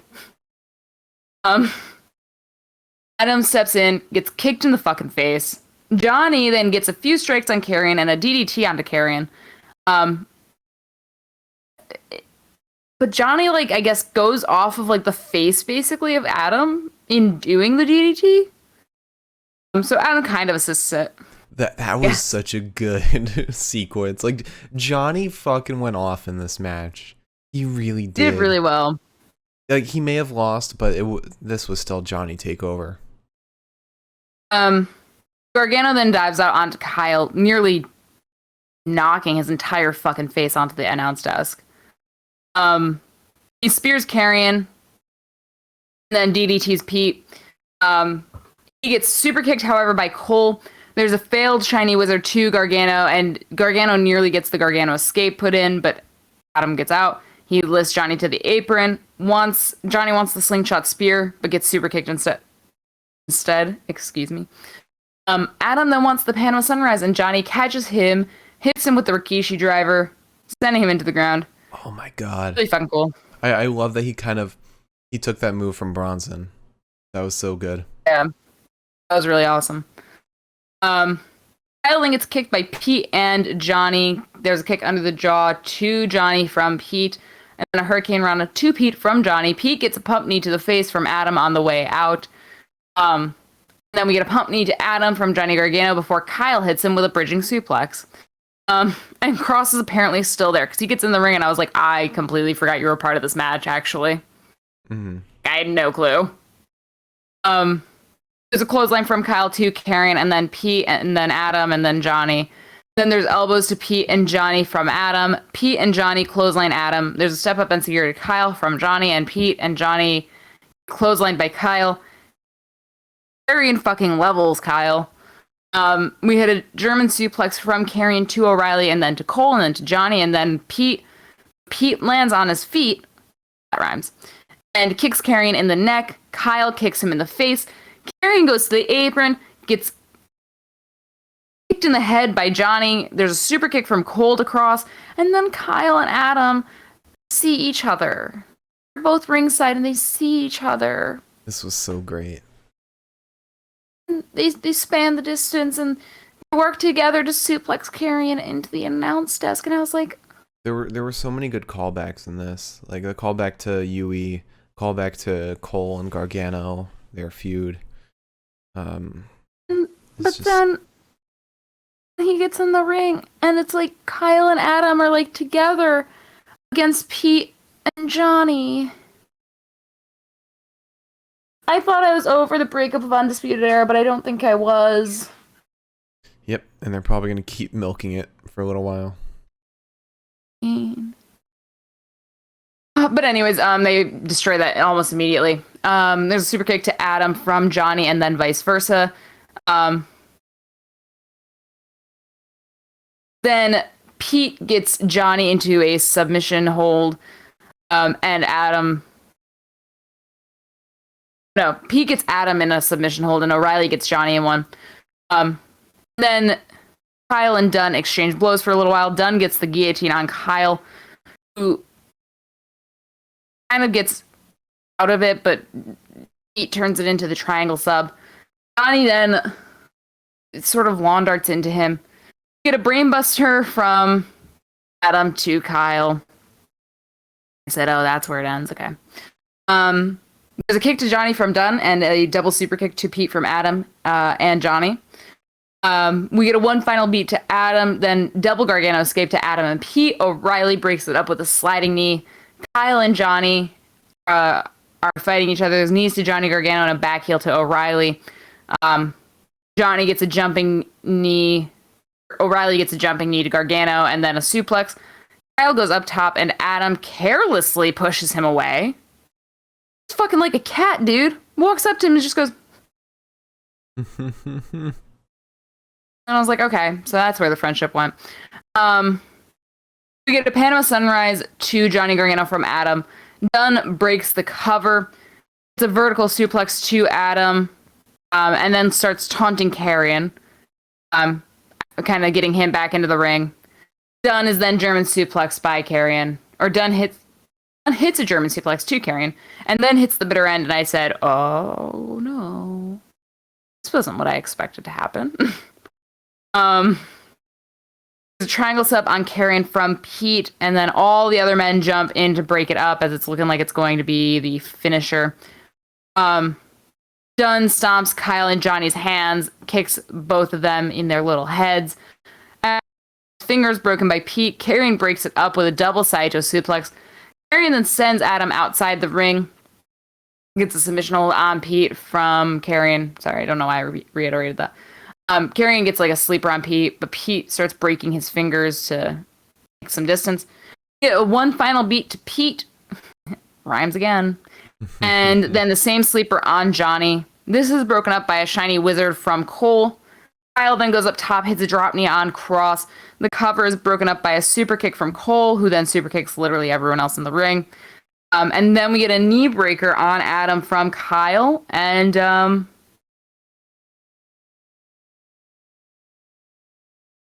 well, Arian just says, I see what's happening here, and gets Kyle in a sleeper hold. Yeah. And this is, I think this finish is really fucking interesting. Yeah, and then Kyle basically refuses to let go of Adam, thus getting choked the fuck out. Yeah. I don't remember where I saw this. I think it was somewhere on Twitter that, oh no, Wade Barrett said this. He said that Kyle, he could have let go of Adam Cole and let Adam break up the pin, but he desperately wanted to make Adam tap, so he just held it in hoping that he would, and that ultimately caused his loss and Karrion's win. And I think at the end of the day, that might be what ends the feud between Cole and Kyle. They work together. It broke me inside. So do you want me to reenact this? I don't need to stand up to this. You don't. So we have Kyle and Adam Cole. I'll be Kyle to start off. Kyle grabs the ankle lock. Cole holds it in. He's like, God, I'm gonna make you pin. But then now I'm Karrion. I'm like, I'm gonna get him. I get him in the chokehold, hold him in there, submit him. It's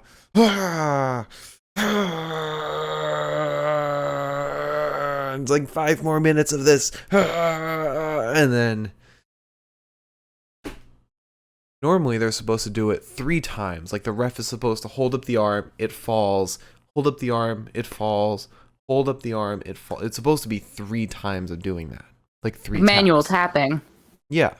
But like I forget, I watched an old match where they had to do it 3 times. And then on the 3rd time, they held their arm up and they were good. I don't know why they switched away from doing that to where it's just, if your arm falls the first time, you're done.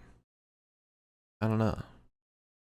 I do want to say something really quickly. We can go back to talk about this match in a second. Mm-hmm.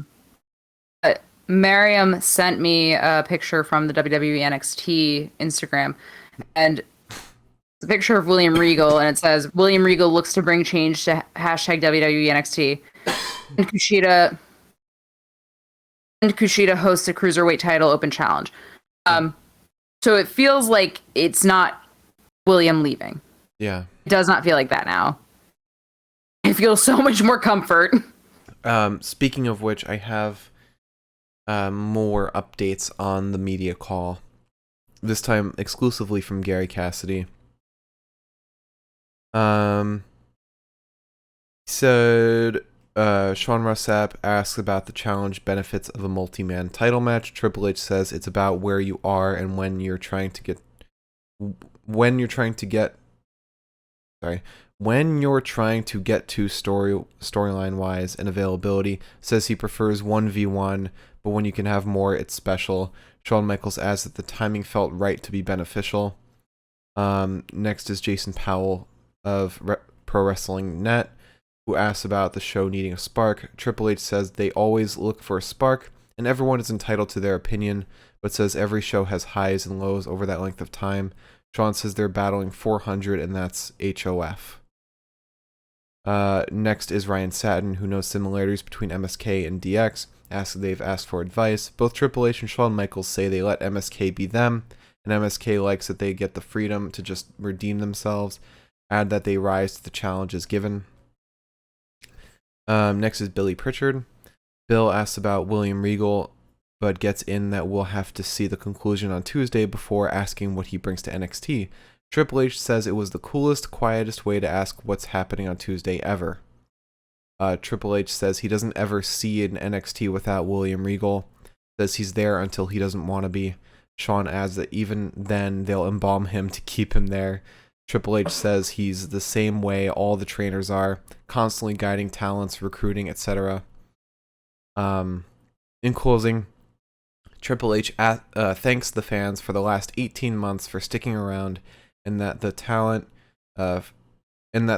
for somehow performing without them. Triple H says they're not solving the world's ills, they just want to entertain, and the talent were giddy before Takeover. Shawn Michaels adds a simple thanks and says it's great to feel like they're getting back to the original reason everyone does this.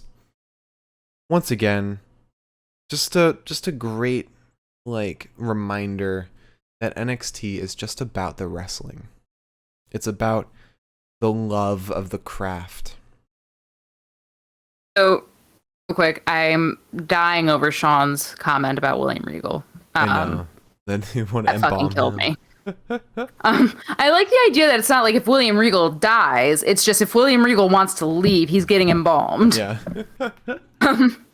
But no, so that's something that we've talked about before, you and I, as far as the difference between WWE and AEW, which I don't want to be one of those people because I hate being those people. But one thing that's really obvious, at least with the main roster versus AEW, is that it feels like AEW is doing everything for the love of wrestling, and WWE is not. WWE, the numbers matter most for them, excluding NXT.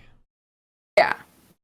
SmackDown's doing better than that, but it still comes down to Raw at the end of the day, and Raw is a big fucking blemish on their everything because Raw is hours. Yeah. And constitutes the majority of the roster. Mm-hmm. So it's just tiring. It is. And it hurts because you watch, I look forward to Dark and Dynamite and Elevation way more than I look forward to Raw, and sometimes way more than I look forward to SmackDown. Yeah. It's just because I feel like Tony Khan's more passionate about wrestling than Vince is right now. Mm-hmm.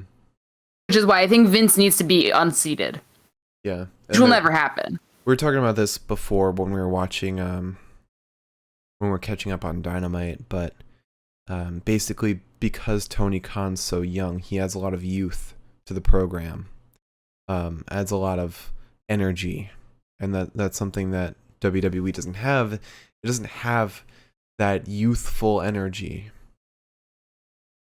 WWE is always going to be the first thing that I started watching as far as wrestling is concerned, and I will always be very loyal to that, but that's almost why it makes it harder, I feel because it's I don't want to see them fail. Yeah. But I feel like I'm watching them fail. Yeah. I'm just I'm hoping Vince passes the torch sometime soon. I know. No, as do I. Yeah. I don't know if he ever will, but I think if he passes the torch, it's going to be to Stephanie, and I don't know if that's going to be better. It will 100% be better. I mean, Stephanie was the reason that Evolution happened. Yeah, okay, that's fair.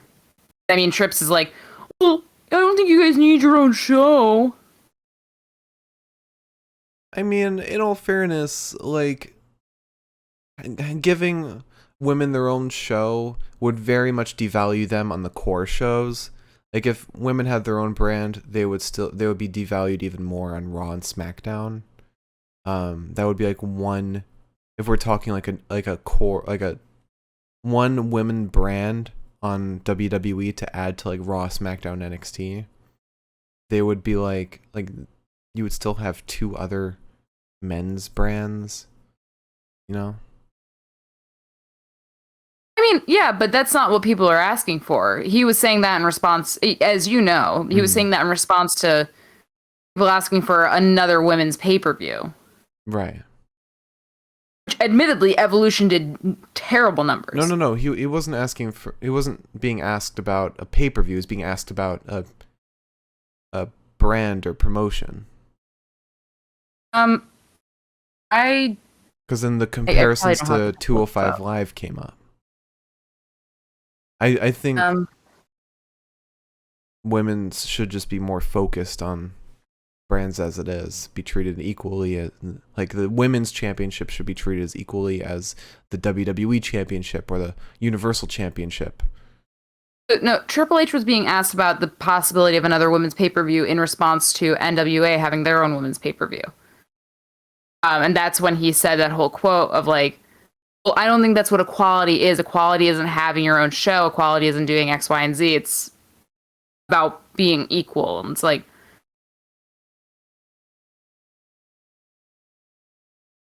I don't know. Then I don't know where the 205 Live comparisons came up, but they did. because he said, I don't think equality is people having the women having their own show. People were like, okay, but 205 Live exists. Yeah. I know you agreed with me on this Friday, so.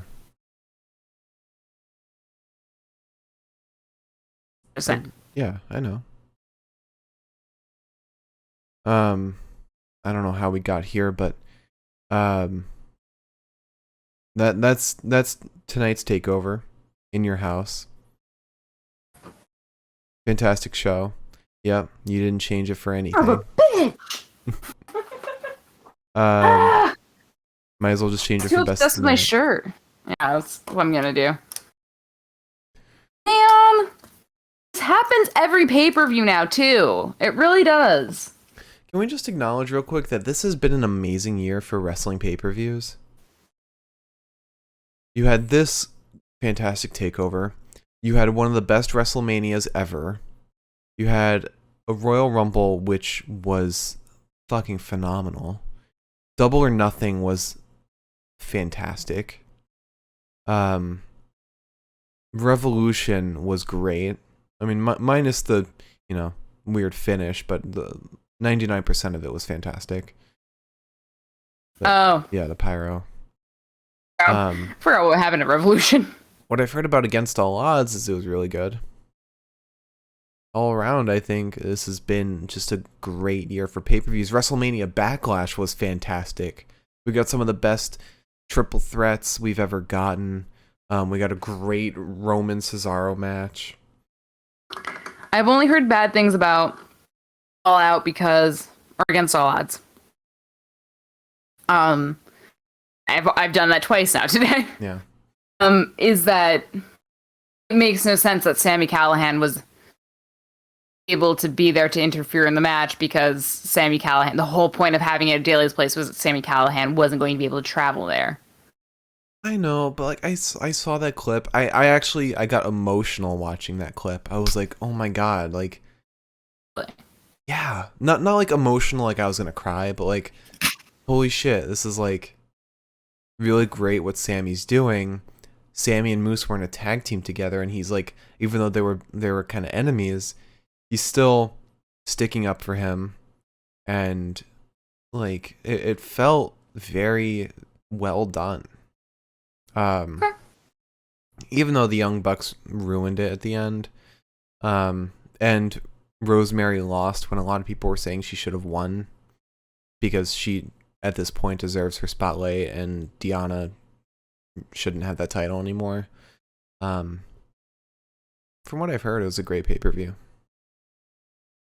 We really got to watch the whole thing. Yeah, how would we do that? Fight Also, TV. we have to watch, which also might be on Fight TV. Talking Shop happened today, didn't it? Yeah, it did. That is also on Fight TV.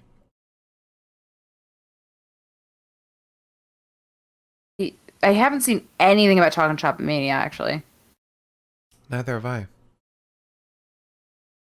which makes me. Talking Shop Live is what it's called now.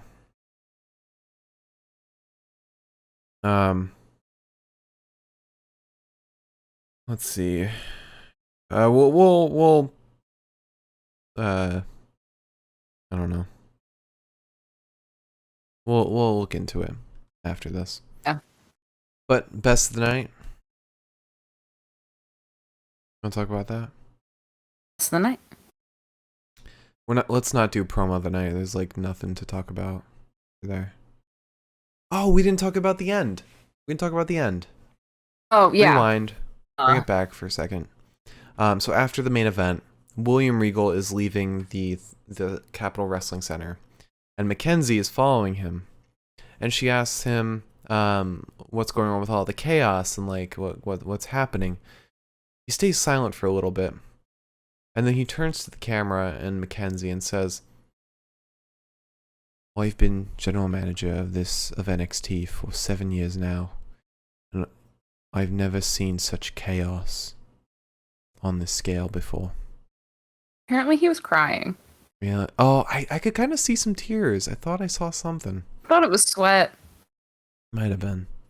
But he says, I think it's time for a change. And I don't know if that means change in management or change of organization or change in method, something, change in structure, add an enforcer, something like that. But I guess we'll see on Tuesday. And to go on what you were talking about earlier about like there should have been surprises and stuff like that. I feel like the episode after a takeover is like the real end to the chapter, because that's when you have the aftermath of everything, and like the move to something new. So we'll probably see some new stuff on Tuesday.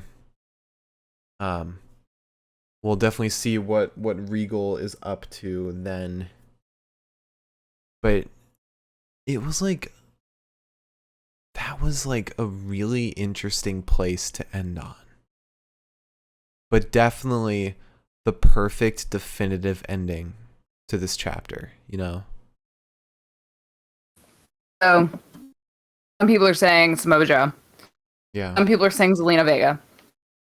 Some people are saying Daniel Bryan. I am going to give a hard stop on Zelina Vega because she did a Q&A on Instagram earlier today, and someone asked her if she was done with wrestling, and she said, I'm nowhere near done. I haven't hit that point yet. So she's definitely going to keep wrestling. She's not going to be... I would not say it's Zelina. Yeah. Daniel Bryan, maybe. I don't think he'd give up wrestling because he said he wants to travel to many different promotions and wrestle. I doubt he would do a backstage position at NXT. Samoa Joe I could see because he's not quite cleared yet.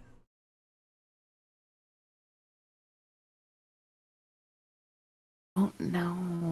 Yeah, I don't know either. It's a really, really cool spot that we're in. It's like it's one thing that it's like 2 days away. Like we will find out what's going on. Yeah. Time does not stop. It's just that we have to do 5 hours of work for Raw. Before then, that makes it feel like it may as well be next year that they're going to tell us what the fuck is going on. Raw is going to, although we are getting Drew McIntyre versus AJ Styles, which in and of itself is a great match on paper. We're also getting RK Bro versus the New Day. Is also good on paper. Realistically, we spend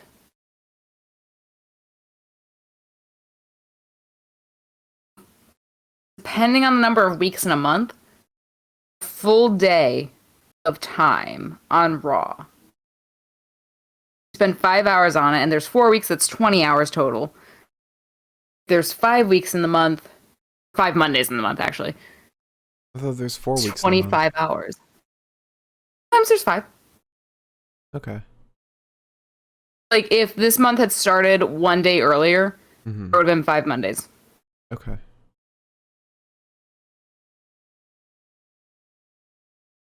Full Man, day of Raw. Raw sucks. Raw sucks so much. It is the worst. But anyway, And this like is it feels like NXT. it feels like I know, I'm just gonna say it feels like when you're like out with your like mom shopping and you know that like your best friend's having their birthday party or something. Because like Raw's happening, but I know Dark Elevation's also happening, and I'm like, we could be having fun. Yeah. But we're not. Like Dark Elevation isn't even like a fun show, but it's like the matches are fun. But anyway, let's get back to NXT, where we're done talking about other brands and promotions. Let's enjoy the fun times because NXT is fun. Yeah, NXT is very fun. So we're gonna skip promo of the night tonight. Because there was really nothing. Pay-per-views, they generally don't have a lot of promos. So let's start with Wrestler of the Night. We started off with Bronson Reed and MSK versus Legado del Fantasma. My pick for this match. Oh, yeah, my pick is Bronson Reed. Bronson fucking killed it in this match. He looked imposing and like a final boss. He looked fantastic in this match. He looked like there are very little people who could beat him, especially with how much Santos is built up. I mean, considering how much Santos was running away from him and how much the rest of Legado feared him coming into the match, he was built up very well, and he's always a fantastic performer. Definitely he's evolved so much. Then we had Mercedes Martinez versus Xia Li. I'm gonna go with Xia Li 100%. She looked fantastic. She looked like a whole new wrestler this match. I love how much she's progressed over time since we first saw her. She's definitely not the same person as she was fighting Casey and Kaden wherever the fuck they are. We haven't seen them in a hot minute. Maybe they're mad that NXT's encouraging vaccinations.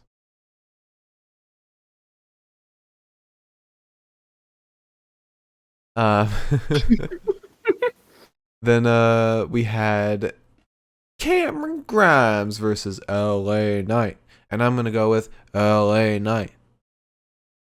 Knight just fucking, he was amazing. Like Cameron was great too, but I actually have a problem with that. Really? Not that it's it might not matter. It might not matter, but yeah. I didn't get to mention this during the match. One thing I hated, I like when a ladder gets set up and I forget that it was set up. Mm-hmm. And then somebody gets like thrown into it and I'm like, oh fuck, the ladder was there. LA Knight did such a deliberate job of setting ladders up that there was never that moment where I like forgot it was there. It also doesn't help that they did a lot of wide shots where you could see the ladders that were still set up. So it's not all on LA Knight. Fair. I felt a lot like I watched him setting stuff up and I was like, oh, so he's probably going to go through that, or oh, Cameron's probably going to go through that because he's going to do this and then that's going to happen. Yeah. I hate that. Really? But it might not matter. So I never got to mention this during the actual breakdown.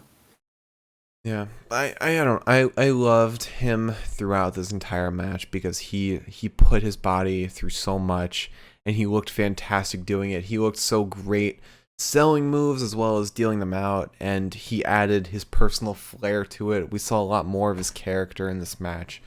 A lot more than we saw of Cameron Grimes' character. And I mean, one of my favorite moments in that match was just the neck breaker onto the ladder. It was such a good sequence. Again, that really should have been called a spine buster, only because and when you're going down on something that's like this, what's gonna hurt more? Your spine that's parallel with that, or your neck that's perpendicular and has both your cranium and your shoulders to cushion the fall. In all fairness, his neck would have whipped down harder than his spine. His spine would have met first, though, I think. Would have been at first, but that just means it has a shorter fall to the ladder. If anything, that's like more of like making a headache for a person. But also, I mean, your neck is part of your spine, so like it's essentially the same thing at the end of the day.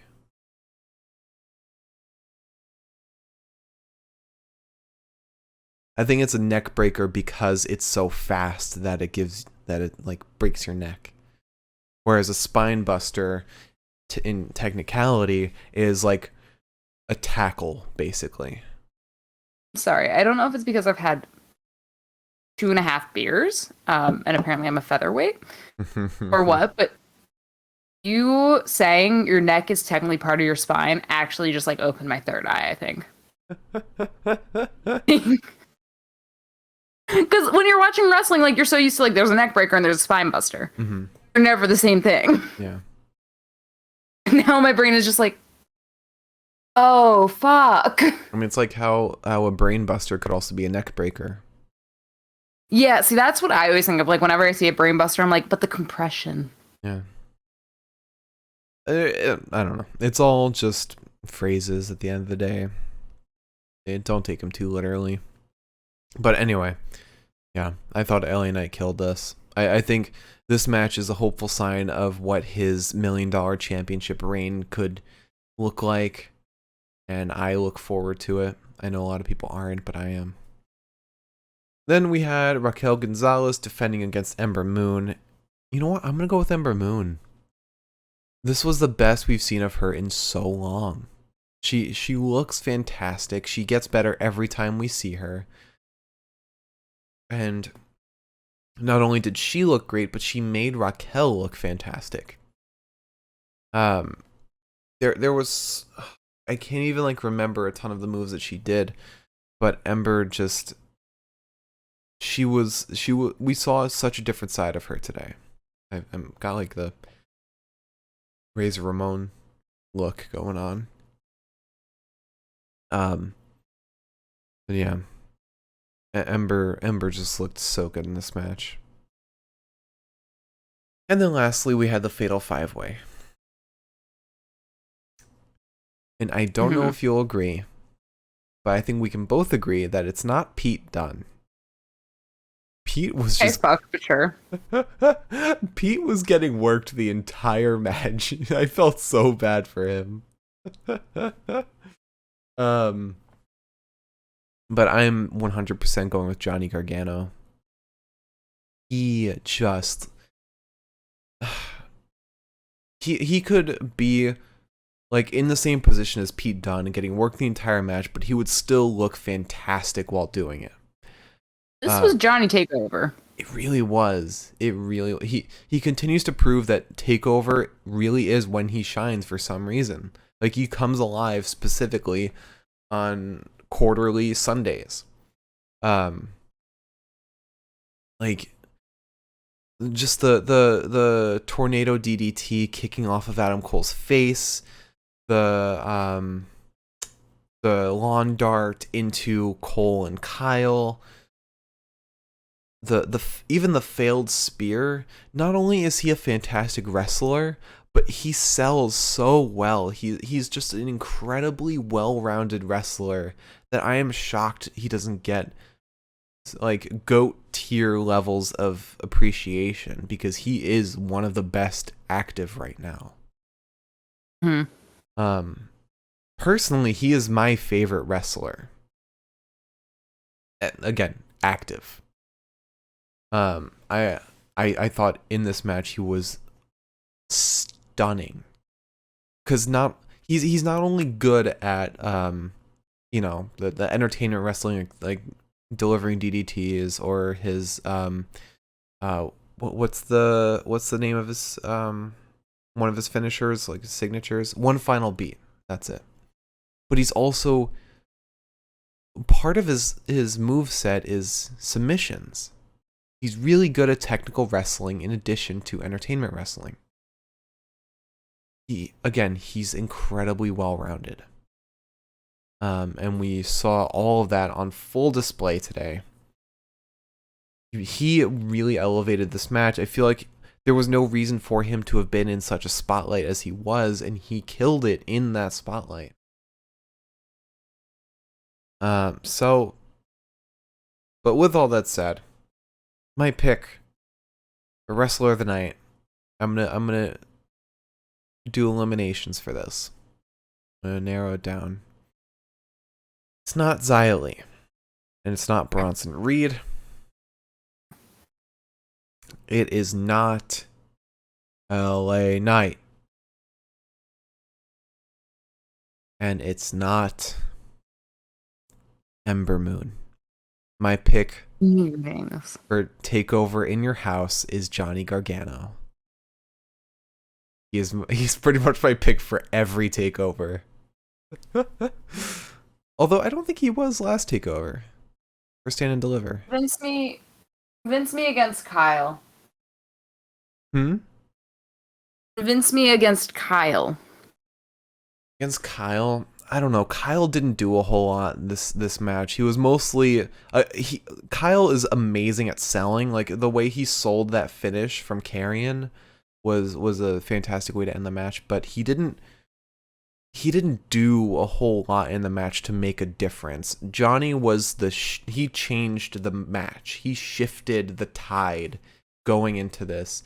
And if we're talking about like varied move sets and just general more entertaining wrestlers, I personally find Johnny a lot more entertaining because he's got a lot more in his arsenal than Kyle. Kyle's a lot like Timothy Thatcher. They can really pull off an amazing match. But if they're not trying very hard to mix it up, they can get very one note. You know? Yeah. Get it. So you agree with Johnny? Yeah, the power of Budweiser is making my argument skills like absolutely non-existent. Well, if we're talking about just the main event, it's not Carrion. Even though Carrion was great in this match, he wasn't in it for very long. He it's such a shame that he retains, because I feel like with how good everyone else was, he didn't deserve to retain. Well, let's be honest. He does get better every match we see him. He really does. The only reason that I wish he hadn't is outside of the obvious being that I don't like him as a champion. Mm-hmm. Is that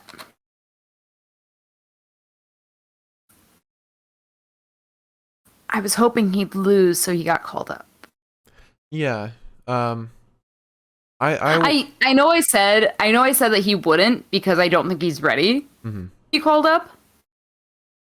But there was like that sleeper part of me that was like, oh, but what if? He's definitely ready to be called up at this point. Like he's got all the makings for the main roster. But I would have loved to see him lose because I would love to see another Adam Cole reign. But I don't think his character work is good enough. That's fair. I think he's really shitty on the mic, unfortunately. Because he's good at acting angry, but that promo he had with Adam Cole though, that was really good. Half of his I don't know the fucking word I'm looking for is like half of his persuasion as far as like who he is as a character comes from his walkout. Yeah. In Scarlet. Yeah. I don't think that would have translated well on the main roster. And I think if we want to see again, I don't think he's interesting, but if we want to see a vaguely interesting Carrion, main roster's going to kill that. Yeah, it would be like Rhea. Rhea, we thought was ready for the main roster, and she has not meshed well at all. I see Rhea walk out now, and I'm just like, oh my god, are we really doing this? But what I am hopeful for with Carrion, with NXT championships, every I love this about that. Every title reign that they do is different. Like, Johnny Gargano, when he was champion, defended the title a different way every single time. With Finn Balor when he was champ, every match was very technical. It was very, very like it was slower paced. It was very the only words coming to mind is very careful. Adam Cole's, I think, I forget how his was described. I think it was very well-rounded. Every match was very unique. With Karrion, what I assume is going to happen with Karrion is all of his matches will be displays of power. Like we saw with his match against Finn, which I take his match against Finn as a continuation of Finn's title reign. This match was really the start of his title defenses. But I guess we'll see once we get to his next title defense. Miriam said the interesting part is that Cross's runs in other promotions have felt better on the mic, and without having Scarlett with him, he did pretty well. It was kind of fun to watch, so I think he could do well with a shift in the character. But it does feel like Karrion's character feels very one note for sure. I kind of had a mentality of like, I didn't consider that Cross has been anywhere else. That hasn't registered to me, and I haven't seen any of his old work. But I just think that there's so much that they leave untapped. Yeah. And that's saying a lot for NXT. I feel like there's so much that they leave untapped where it's like, not Scarlett, who's this like sexy little fucking tarot card reading creature. I don't even know if she's entirely supposed to be human. Genuinely. But it's like, there's so much there. Scarlett's more interesting to me than Karrion is. I wish that Karrion, like, when I see Scarlett, I'm like, oh, that's just the hot girl that does a lot of cool shit that's with Karrion. I don't see Karrion's involvement in the tarot cards. I don't see Karrion's involvement in all this, like, kind of paranormal shit. You know what I think the problem is? There are two problems. One is that Karrion was introduced to NXT and was made to be champion. He was built up like directly to be champion, and he got the championship so close to his debut. Because he debuted a year ago. Like close to a year ago. Because he fought Tommaso Ciampa In Your House. Yeah. I don't remember that. Yeah, I mean, second problem, he is the mouthpiece when Scarlett should be the mouthpiece. He shouldn't be talking for himself. I mean, he might have put on better promos before, but I think given where his character's at when he hasn't developed it that much, Scarlett is the much more interesting character right now, and so she should be the one speaking for him. So like what I said, I don't want to like say that I'm boiling Scarlett down to just be some hot bitch that's on Karrion's shoulder. That's not what I mean. What I mean is Scarlett's so cool. Yeah. I don't know how Karrion fits into that, because Karrion never like talks on like the tarot card stuff. Karrion never talks on like the spooky shit. Yeah, there's never anything supernatural about Karrion. It's always about Scarlett. Like, she was the one who lit the book on fire in Keith's face. She is the one with the tarot cards. She's the one with like all this weird shit. She's even talking to William Regal in his office, putting on like working behind the scenes. Why isn't she talking more in these situations? Yeah, it's just because at the end of the day, that just makes it so like Karrion's like cool because he's got Scarlett. If Scarlett's not going to start wrestling anytime soon, then I can't care. Yeah. I think it's a nice facade for Karrion to have, that Scarlett's so cool.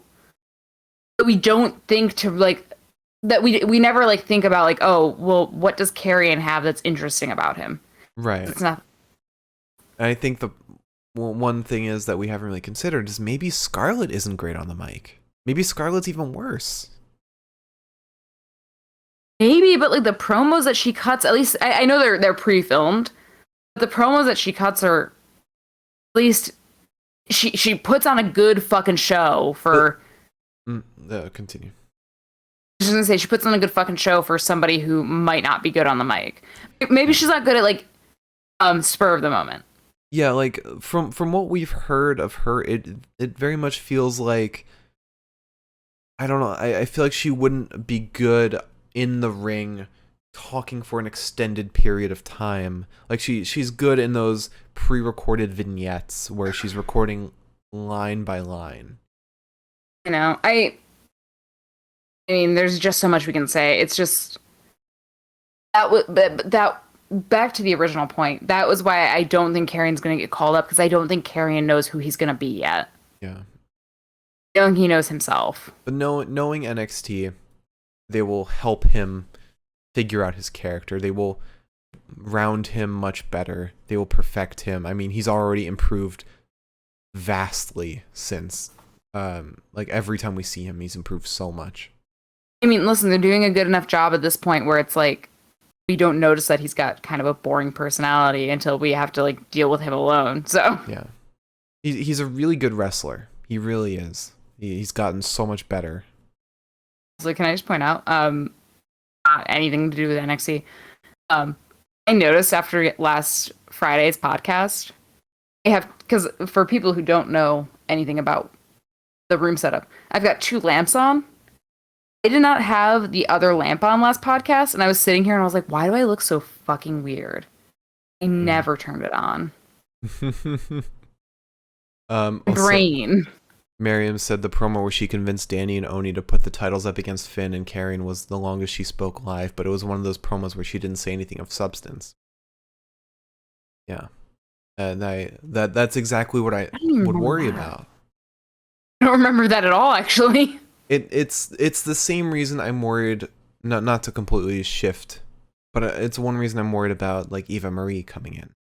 Because all of her promos and her vignettes has been her not really saying much. And that's pre-recorded vignettes. Well, I guess the thing for Eva Marie is you don't know who's writing the script. Yeah, that's true. Again, listen, we have to have a good outlook on this, because if we don't, it's just gonna be misery. I'm just gonna have an outlook. I can't say whether it's good or bad. I'm just gonna have an outlook. I'm just going to expect her to show up on the 21st. I'm just gonna open my eyes. It's not the 21st. It's tomorrow. She's coming tomorrow. Oh yeah, because the news article that I said was supposed to be the 21st. Yeah, and then they said tomorrow. Dude, I have not seen Eva Marie wrestle once. I think she wrestled Billie Kay in the match that I saw, and even in Total Divas, I've only seen her like she was just a trainee at that point. From what I saw of her, there was one match in NXT, I think it was against Billie Kay, where she forgot to kick out. She just forgot to kick out of a pin. But she was younger. She was younger. Yep. She's now an incredibly young looking 30-something. Again, I've got faith. I've got so much faith. Look, something has to make Raw better. Setting your expectations low is always a good thing. Something has to make Raw better. You know what would make Raw better? Not watching it.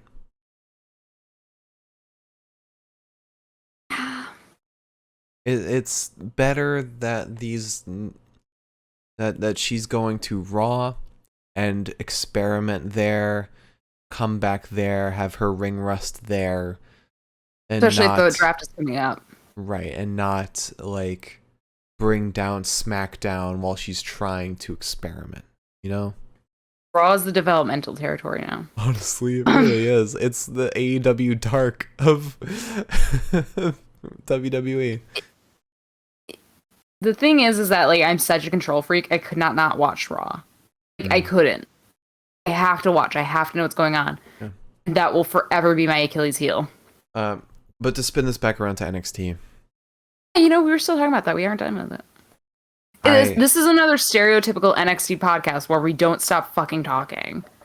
Also, Q&A segment. We still have to get to that. So if you have a question, please leave it in the chat so we can get to it for the Q&A segment. I'll pull up the YouTube real quick, but I just want to say, did we ever answer Milam's from Twitter? Is from Twitter. Which one was that? Mentioned it on Friday. I'll look it up. Okay. I just want to say I am looking forward to really getting deep into Karrion's title reign, especially after this match, because if it's just a display of power, that'll be awesome. And he just went through 4 other challengers where one-on-ones were in that fatal 5-way. And I wonder if they're going to go back and do one-on-ones with each of these 4 guys, or if they're going to say he beat all 4 of these guys, they won't be able to challenge again for now. But if that's the case, who in the hell is going to challenge him? Walter? At this point, Walter is the only one who could beat him. By the way, the question was the best overall wrestler going right now or so far in 2021. I don't think we answered that. Did you just ask that on Twitter? I guessed that on Friday. Oh, on Friday. And I forgot to mention it. Yeah. Okay. I thought you might have seen it, so that's why I kind of forgot to mention it. I don't think I did. Let me try and go back. That's not 6 days ago. God damn it. Okay. Best overall wrestler. And we're in the Q&A segment right now, so if anyone has any questions, leave them in the chat and we'll answer them. We didn't choose best match of the night. Oh, fuck. Okay. So put your questions in the chat and we'll answer them after this. My brain is like all over the place. I thought we did match of the night, but anyway. Johnny Gargano is the wrestler of the night.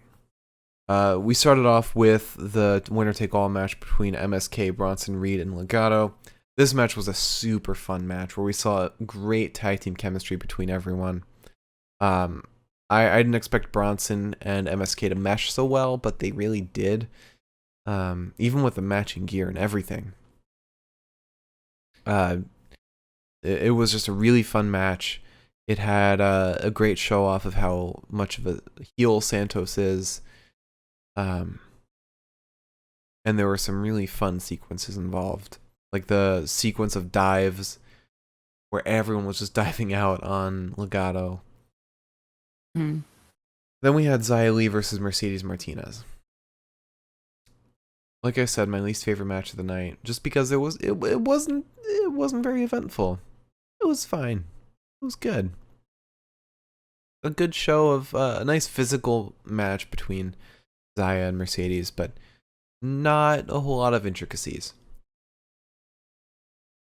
The ending where Mei Ying actually stood up and threw Mercedes into the barrier, that was the most interesting part, and that wasn't even like technically part of the match. I wonder if we're getting Mei Ying wrestling. I'm sure we will. I mean, she's being played by a famous wrestler. Well, what's her name? What's she being played by? That's a question I know that I she's was like trying to answer today. Yeah, I know she's famous. Or not famous, quote unquote. Karen Yu. Oh, okay.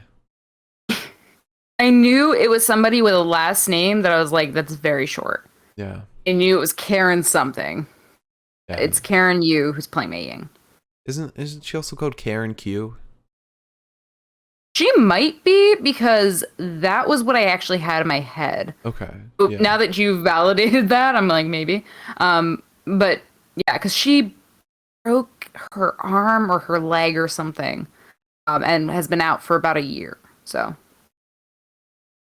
that's who that is. Yeah, I look forward to seeing what she can do and if it's like gonna really be supernatural or not. Then we had Cameron Grimes versus LA Knight.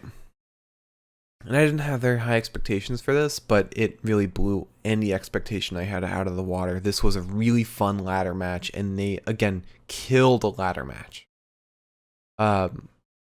Super brutal. Not Bronson. LA Knight really showed his what he's like as a heel, and just how much he brutalized Cameron Grimes. It was amazing. He really gave us his all in this match. They got really creative with it, with the ladder setups and utilizing the bodyguards too. Cameron jumping off the girder was a great spot. Yeah, this was just it was so fantastic all around. Then we had Ember Moon versus Raquel Gonzalez. This was just a really fun, brutal match again. I had low expectations. For a lot of these matches. This one most of all. Really? Yeah, because I mean, like, this one didn't have much heat. Cameron and LA Knight, it was like they don't have that much heat going into this. Bronson and MSK and Legato, that one. 6-man, like, thrown together tag matches aren't normally fun. And then 5-man matches,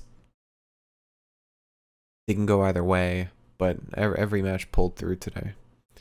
But Ember and Raquel, this match, this was fun. This was brutal. This was physical.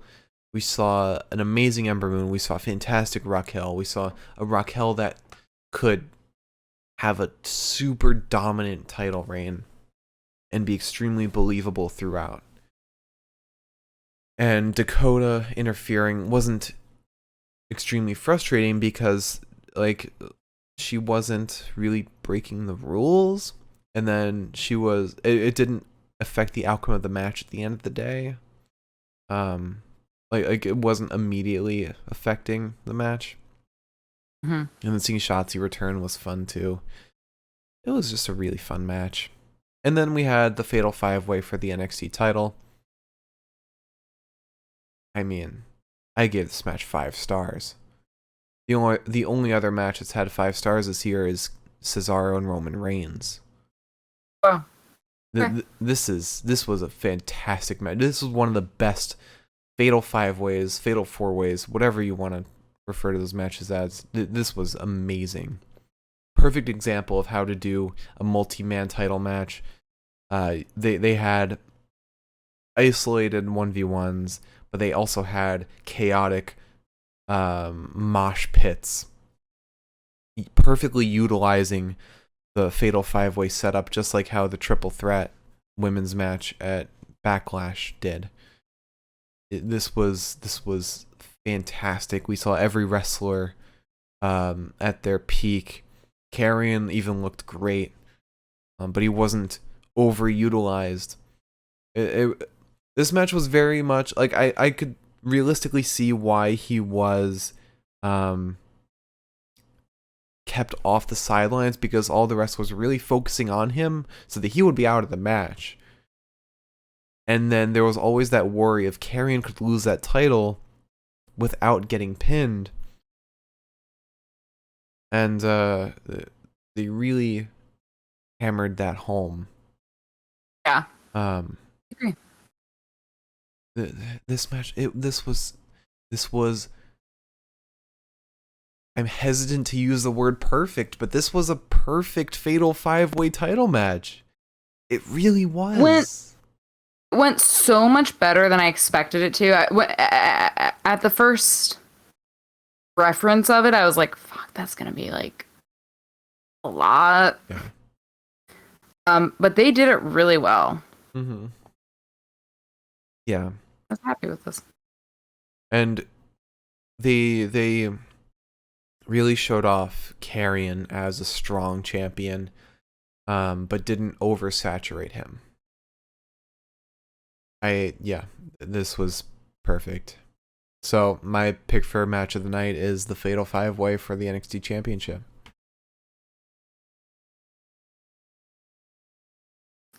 I agree. It's very close. Like Raquel and Ember was really high up there. I think my runner-up was Cameron Grimes and LA Knight. That match just blew me away. The match like annoyed me a little bit though.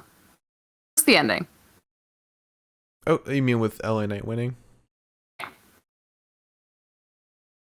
Yeah. It felt like that wasn't what Ted would have wanted.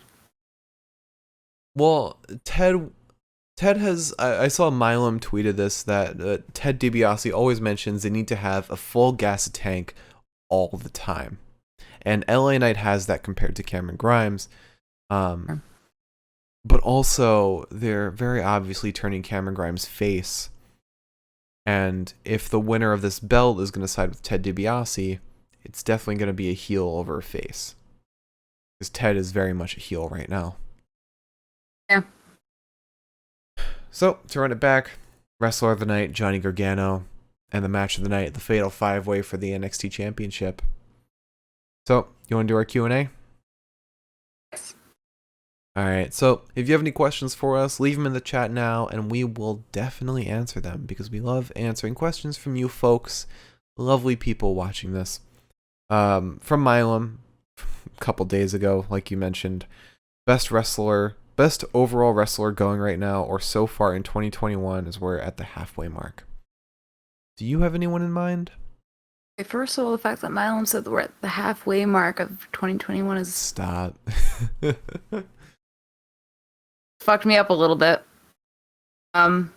Tuesday. Oh God, I think we're about a day away from the halfway point of 2021. Yeah. Yeah, we're fine. Best wrestler going overall. Huh. So not only do they have to be performing really well, but they also have to be like getting like a substantial push from their promotion. Did you say Kenny? I wouldn't say Kenny. I for some reason I'd Twitter. say the Young Bucks. You say the Young Bucks? Yeah.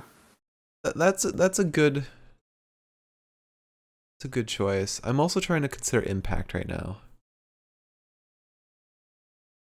But there's not really anyone in Impact I think is performing better overall. I mean, maybe W. Morrissey of anyone in Impact. Yeah, but I don't know about that. Yeah. Did you see the end of his match with Rich Swann? He killed him. He murdered him. Really? Ah. Oh. 2021. I mean, there's a couple ways I could go with this. Obviously, I could say Johnny Gargano, because not only does he perform extremely well at takeovers and on regular episodes, but he has had an extremely compelling storyline and been one of the best heels in WWE in general. But he passed along the North American Championship in a fantastic way. I think he's been doing wonders for the mid-card for the beginning half of this year, and he's now going to be in the main event scene and will be doing even better there.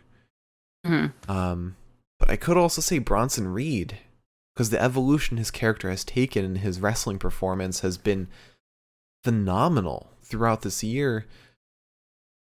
But then switching... Yeah, go ahead. I was just going to say, the reason why I'm choosing the Young Bucks is because the character work is just as good as the in-ring work. Right. I feel like Bronson's character work is not quite there. Yeah. No offense to him, because I adore him. But I feel like there's not... I don't get a sense of his personality that much outside of just he's a good guy. Yeah.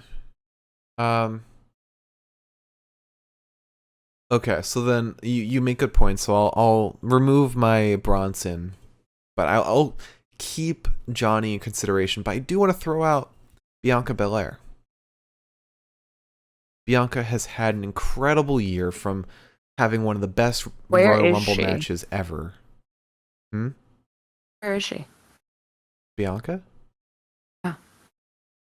She's she's been in a feud with Bailey. But where is she now? Well, she had that promo where Bailey appeared on all the screens, and then they're gonna have a Hell in a Cell match. Oh, sorry. I got. You think it's Sasha? My brain substituted the names. um, but Bianca is definitely up there because again, one of the best Royal Rumble matches ever, one of the best WrestleMania main events ever. She's absolutely killing it promo wise, in ring wise. I'm gonna say her. Bianca Belair is the performer of the year. Okay, that's fair. I want to say Kenny, but he's being elevated so much by everyone around him. Roman, he's not performing as much as Bianca. I do. The only reason I fucked that up was because you were talking about the WrestleMania match. I do want to know where Sasha is, though. Yeah. Her. I feel like she's gonna come in now that Carmella's doing the whole prettiest in WWE, or most beautiful woman in WWE. That would suck. Imagine if Sasha fucking fell that far. Oh god. Is. Anyways, before I get, because I have a lot I could talk about with that, but I'd say the Young Bucks. Okay. Yeah, they've definitely done wonders, especially for AEW.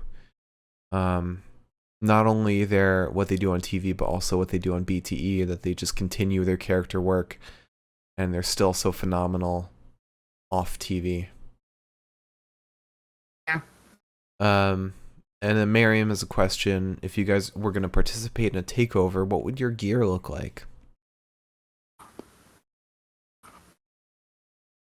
I'd go very much Johnny Gargano-esque and just do like a reference to like comics or movies or something. Maybe Shotzi. Just like reference Freddy Krueger. I'm always torn between two extremes, I guess. Where like I love Io Shirai's gear. I love the idea of like also like the idea of wearing gear that's like I keep everything together, you know? Don't have to worry about anything happening.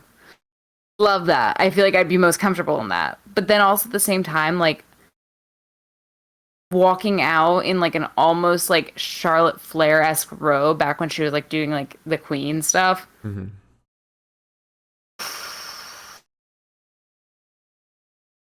I mean, it's a close second. You could come out in the robe and then wear like what Io Shirai wears, like have that underneath the robe. I'd probably do like I do shorts at the very least. I do shorts.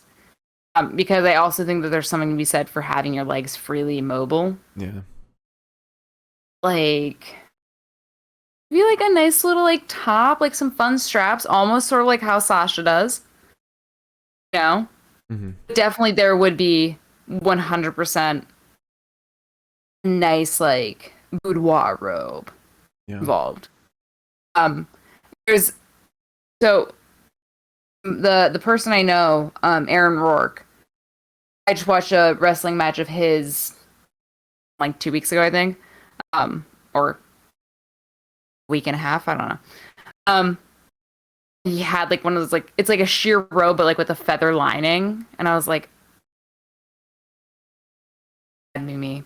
That would have to be Elizabeth. Would you wear boots or would you wear short booties? I'd wear short booties. I wouldn't wear boots. I'd wear shorts. Actually, I'd wear pants. You can, to be fair, Dylan McQueen, shorts, pants. You have the option. No. Want to do the half short, half pant? Bad. That's a bad look. I do shorts. I do shorts. I'm trying to think of like a character that I'd reference because again, I do like the Johnny Gargano thing and make my gear like a reference to a character that I love. Like trunks then, not shorts, trunks. Yeah, trunks. Johnny wears trunks. Yeah. Trying to think of like a good character that I'd reference. Probably like Spider-Man or Doctor Strange. Maybe Doctor Strange. My favorite I think that'd Marvel look really character. cool. Yeah. Because like half of my thing would be like I love like walkout gear, Mm-hmm. like the gear that you get rid of Yeah. when you're in the ring. Like, I love that shit. AOP had my favorite walkout gear. It was like the military vest with like the scarf and the skull mask, but they would take it all off for the match. It's like, keep it on for the match. Yeah, no, I get that. It's so cool. I'm trying to think of other people who's got gear that like I love. Like Dakota Kai's gear is one of my favorites. Yeah, she's got great gear. Daniel Bryan has classic gear. Bryan, he got the new shin pads, and I was like, thank you, buddy.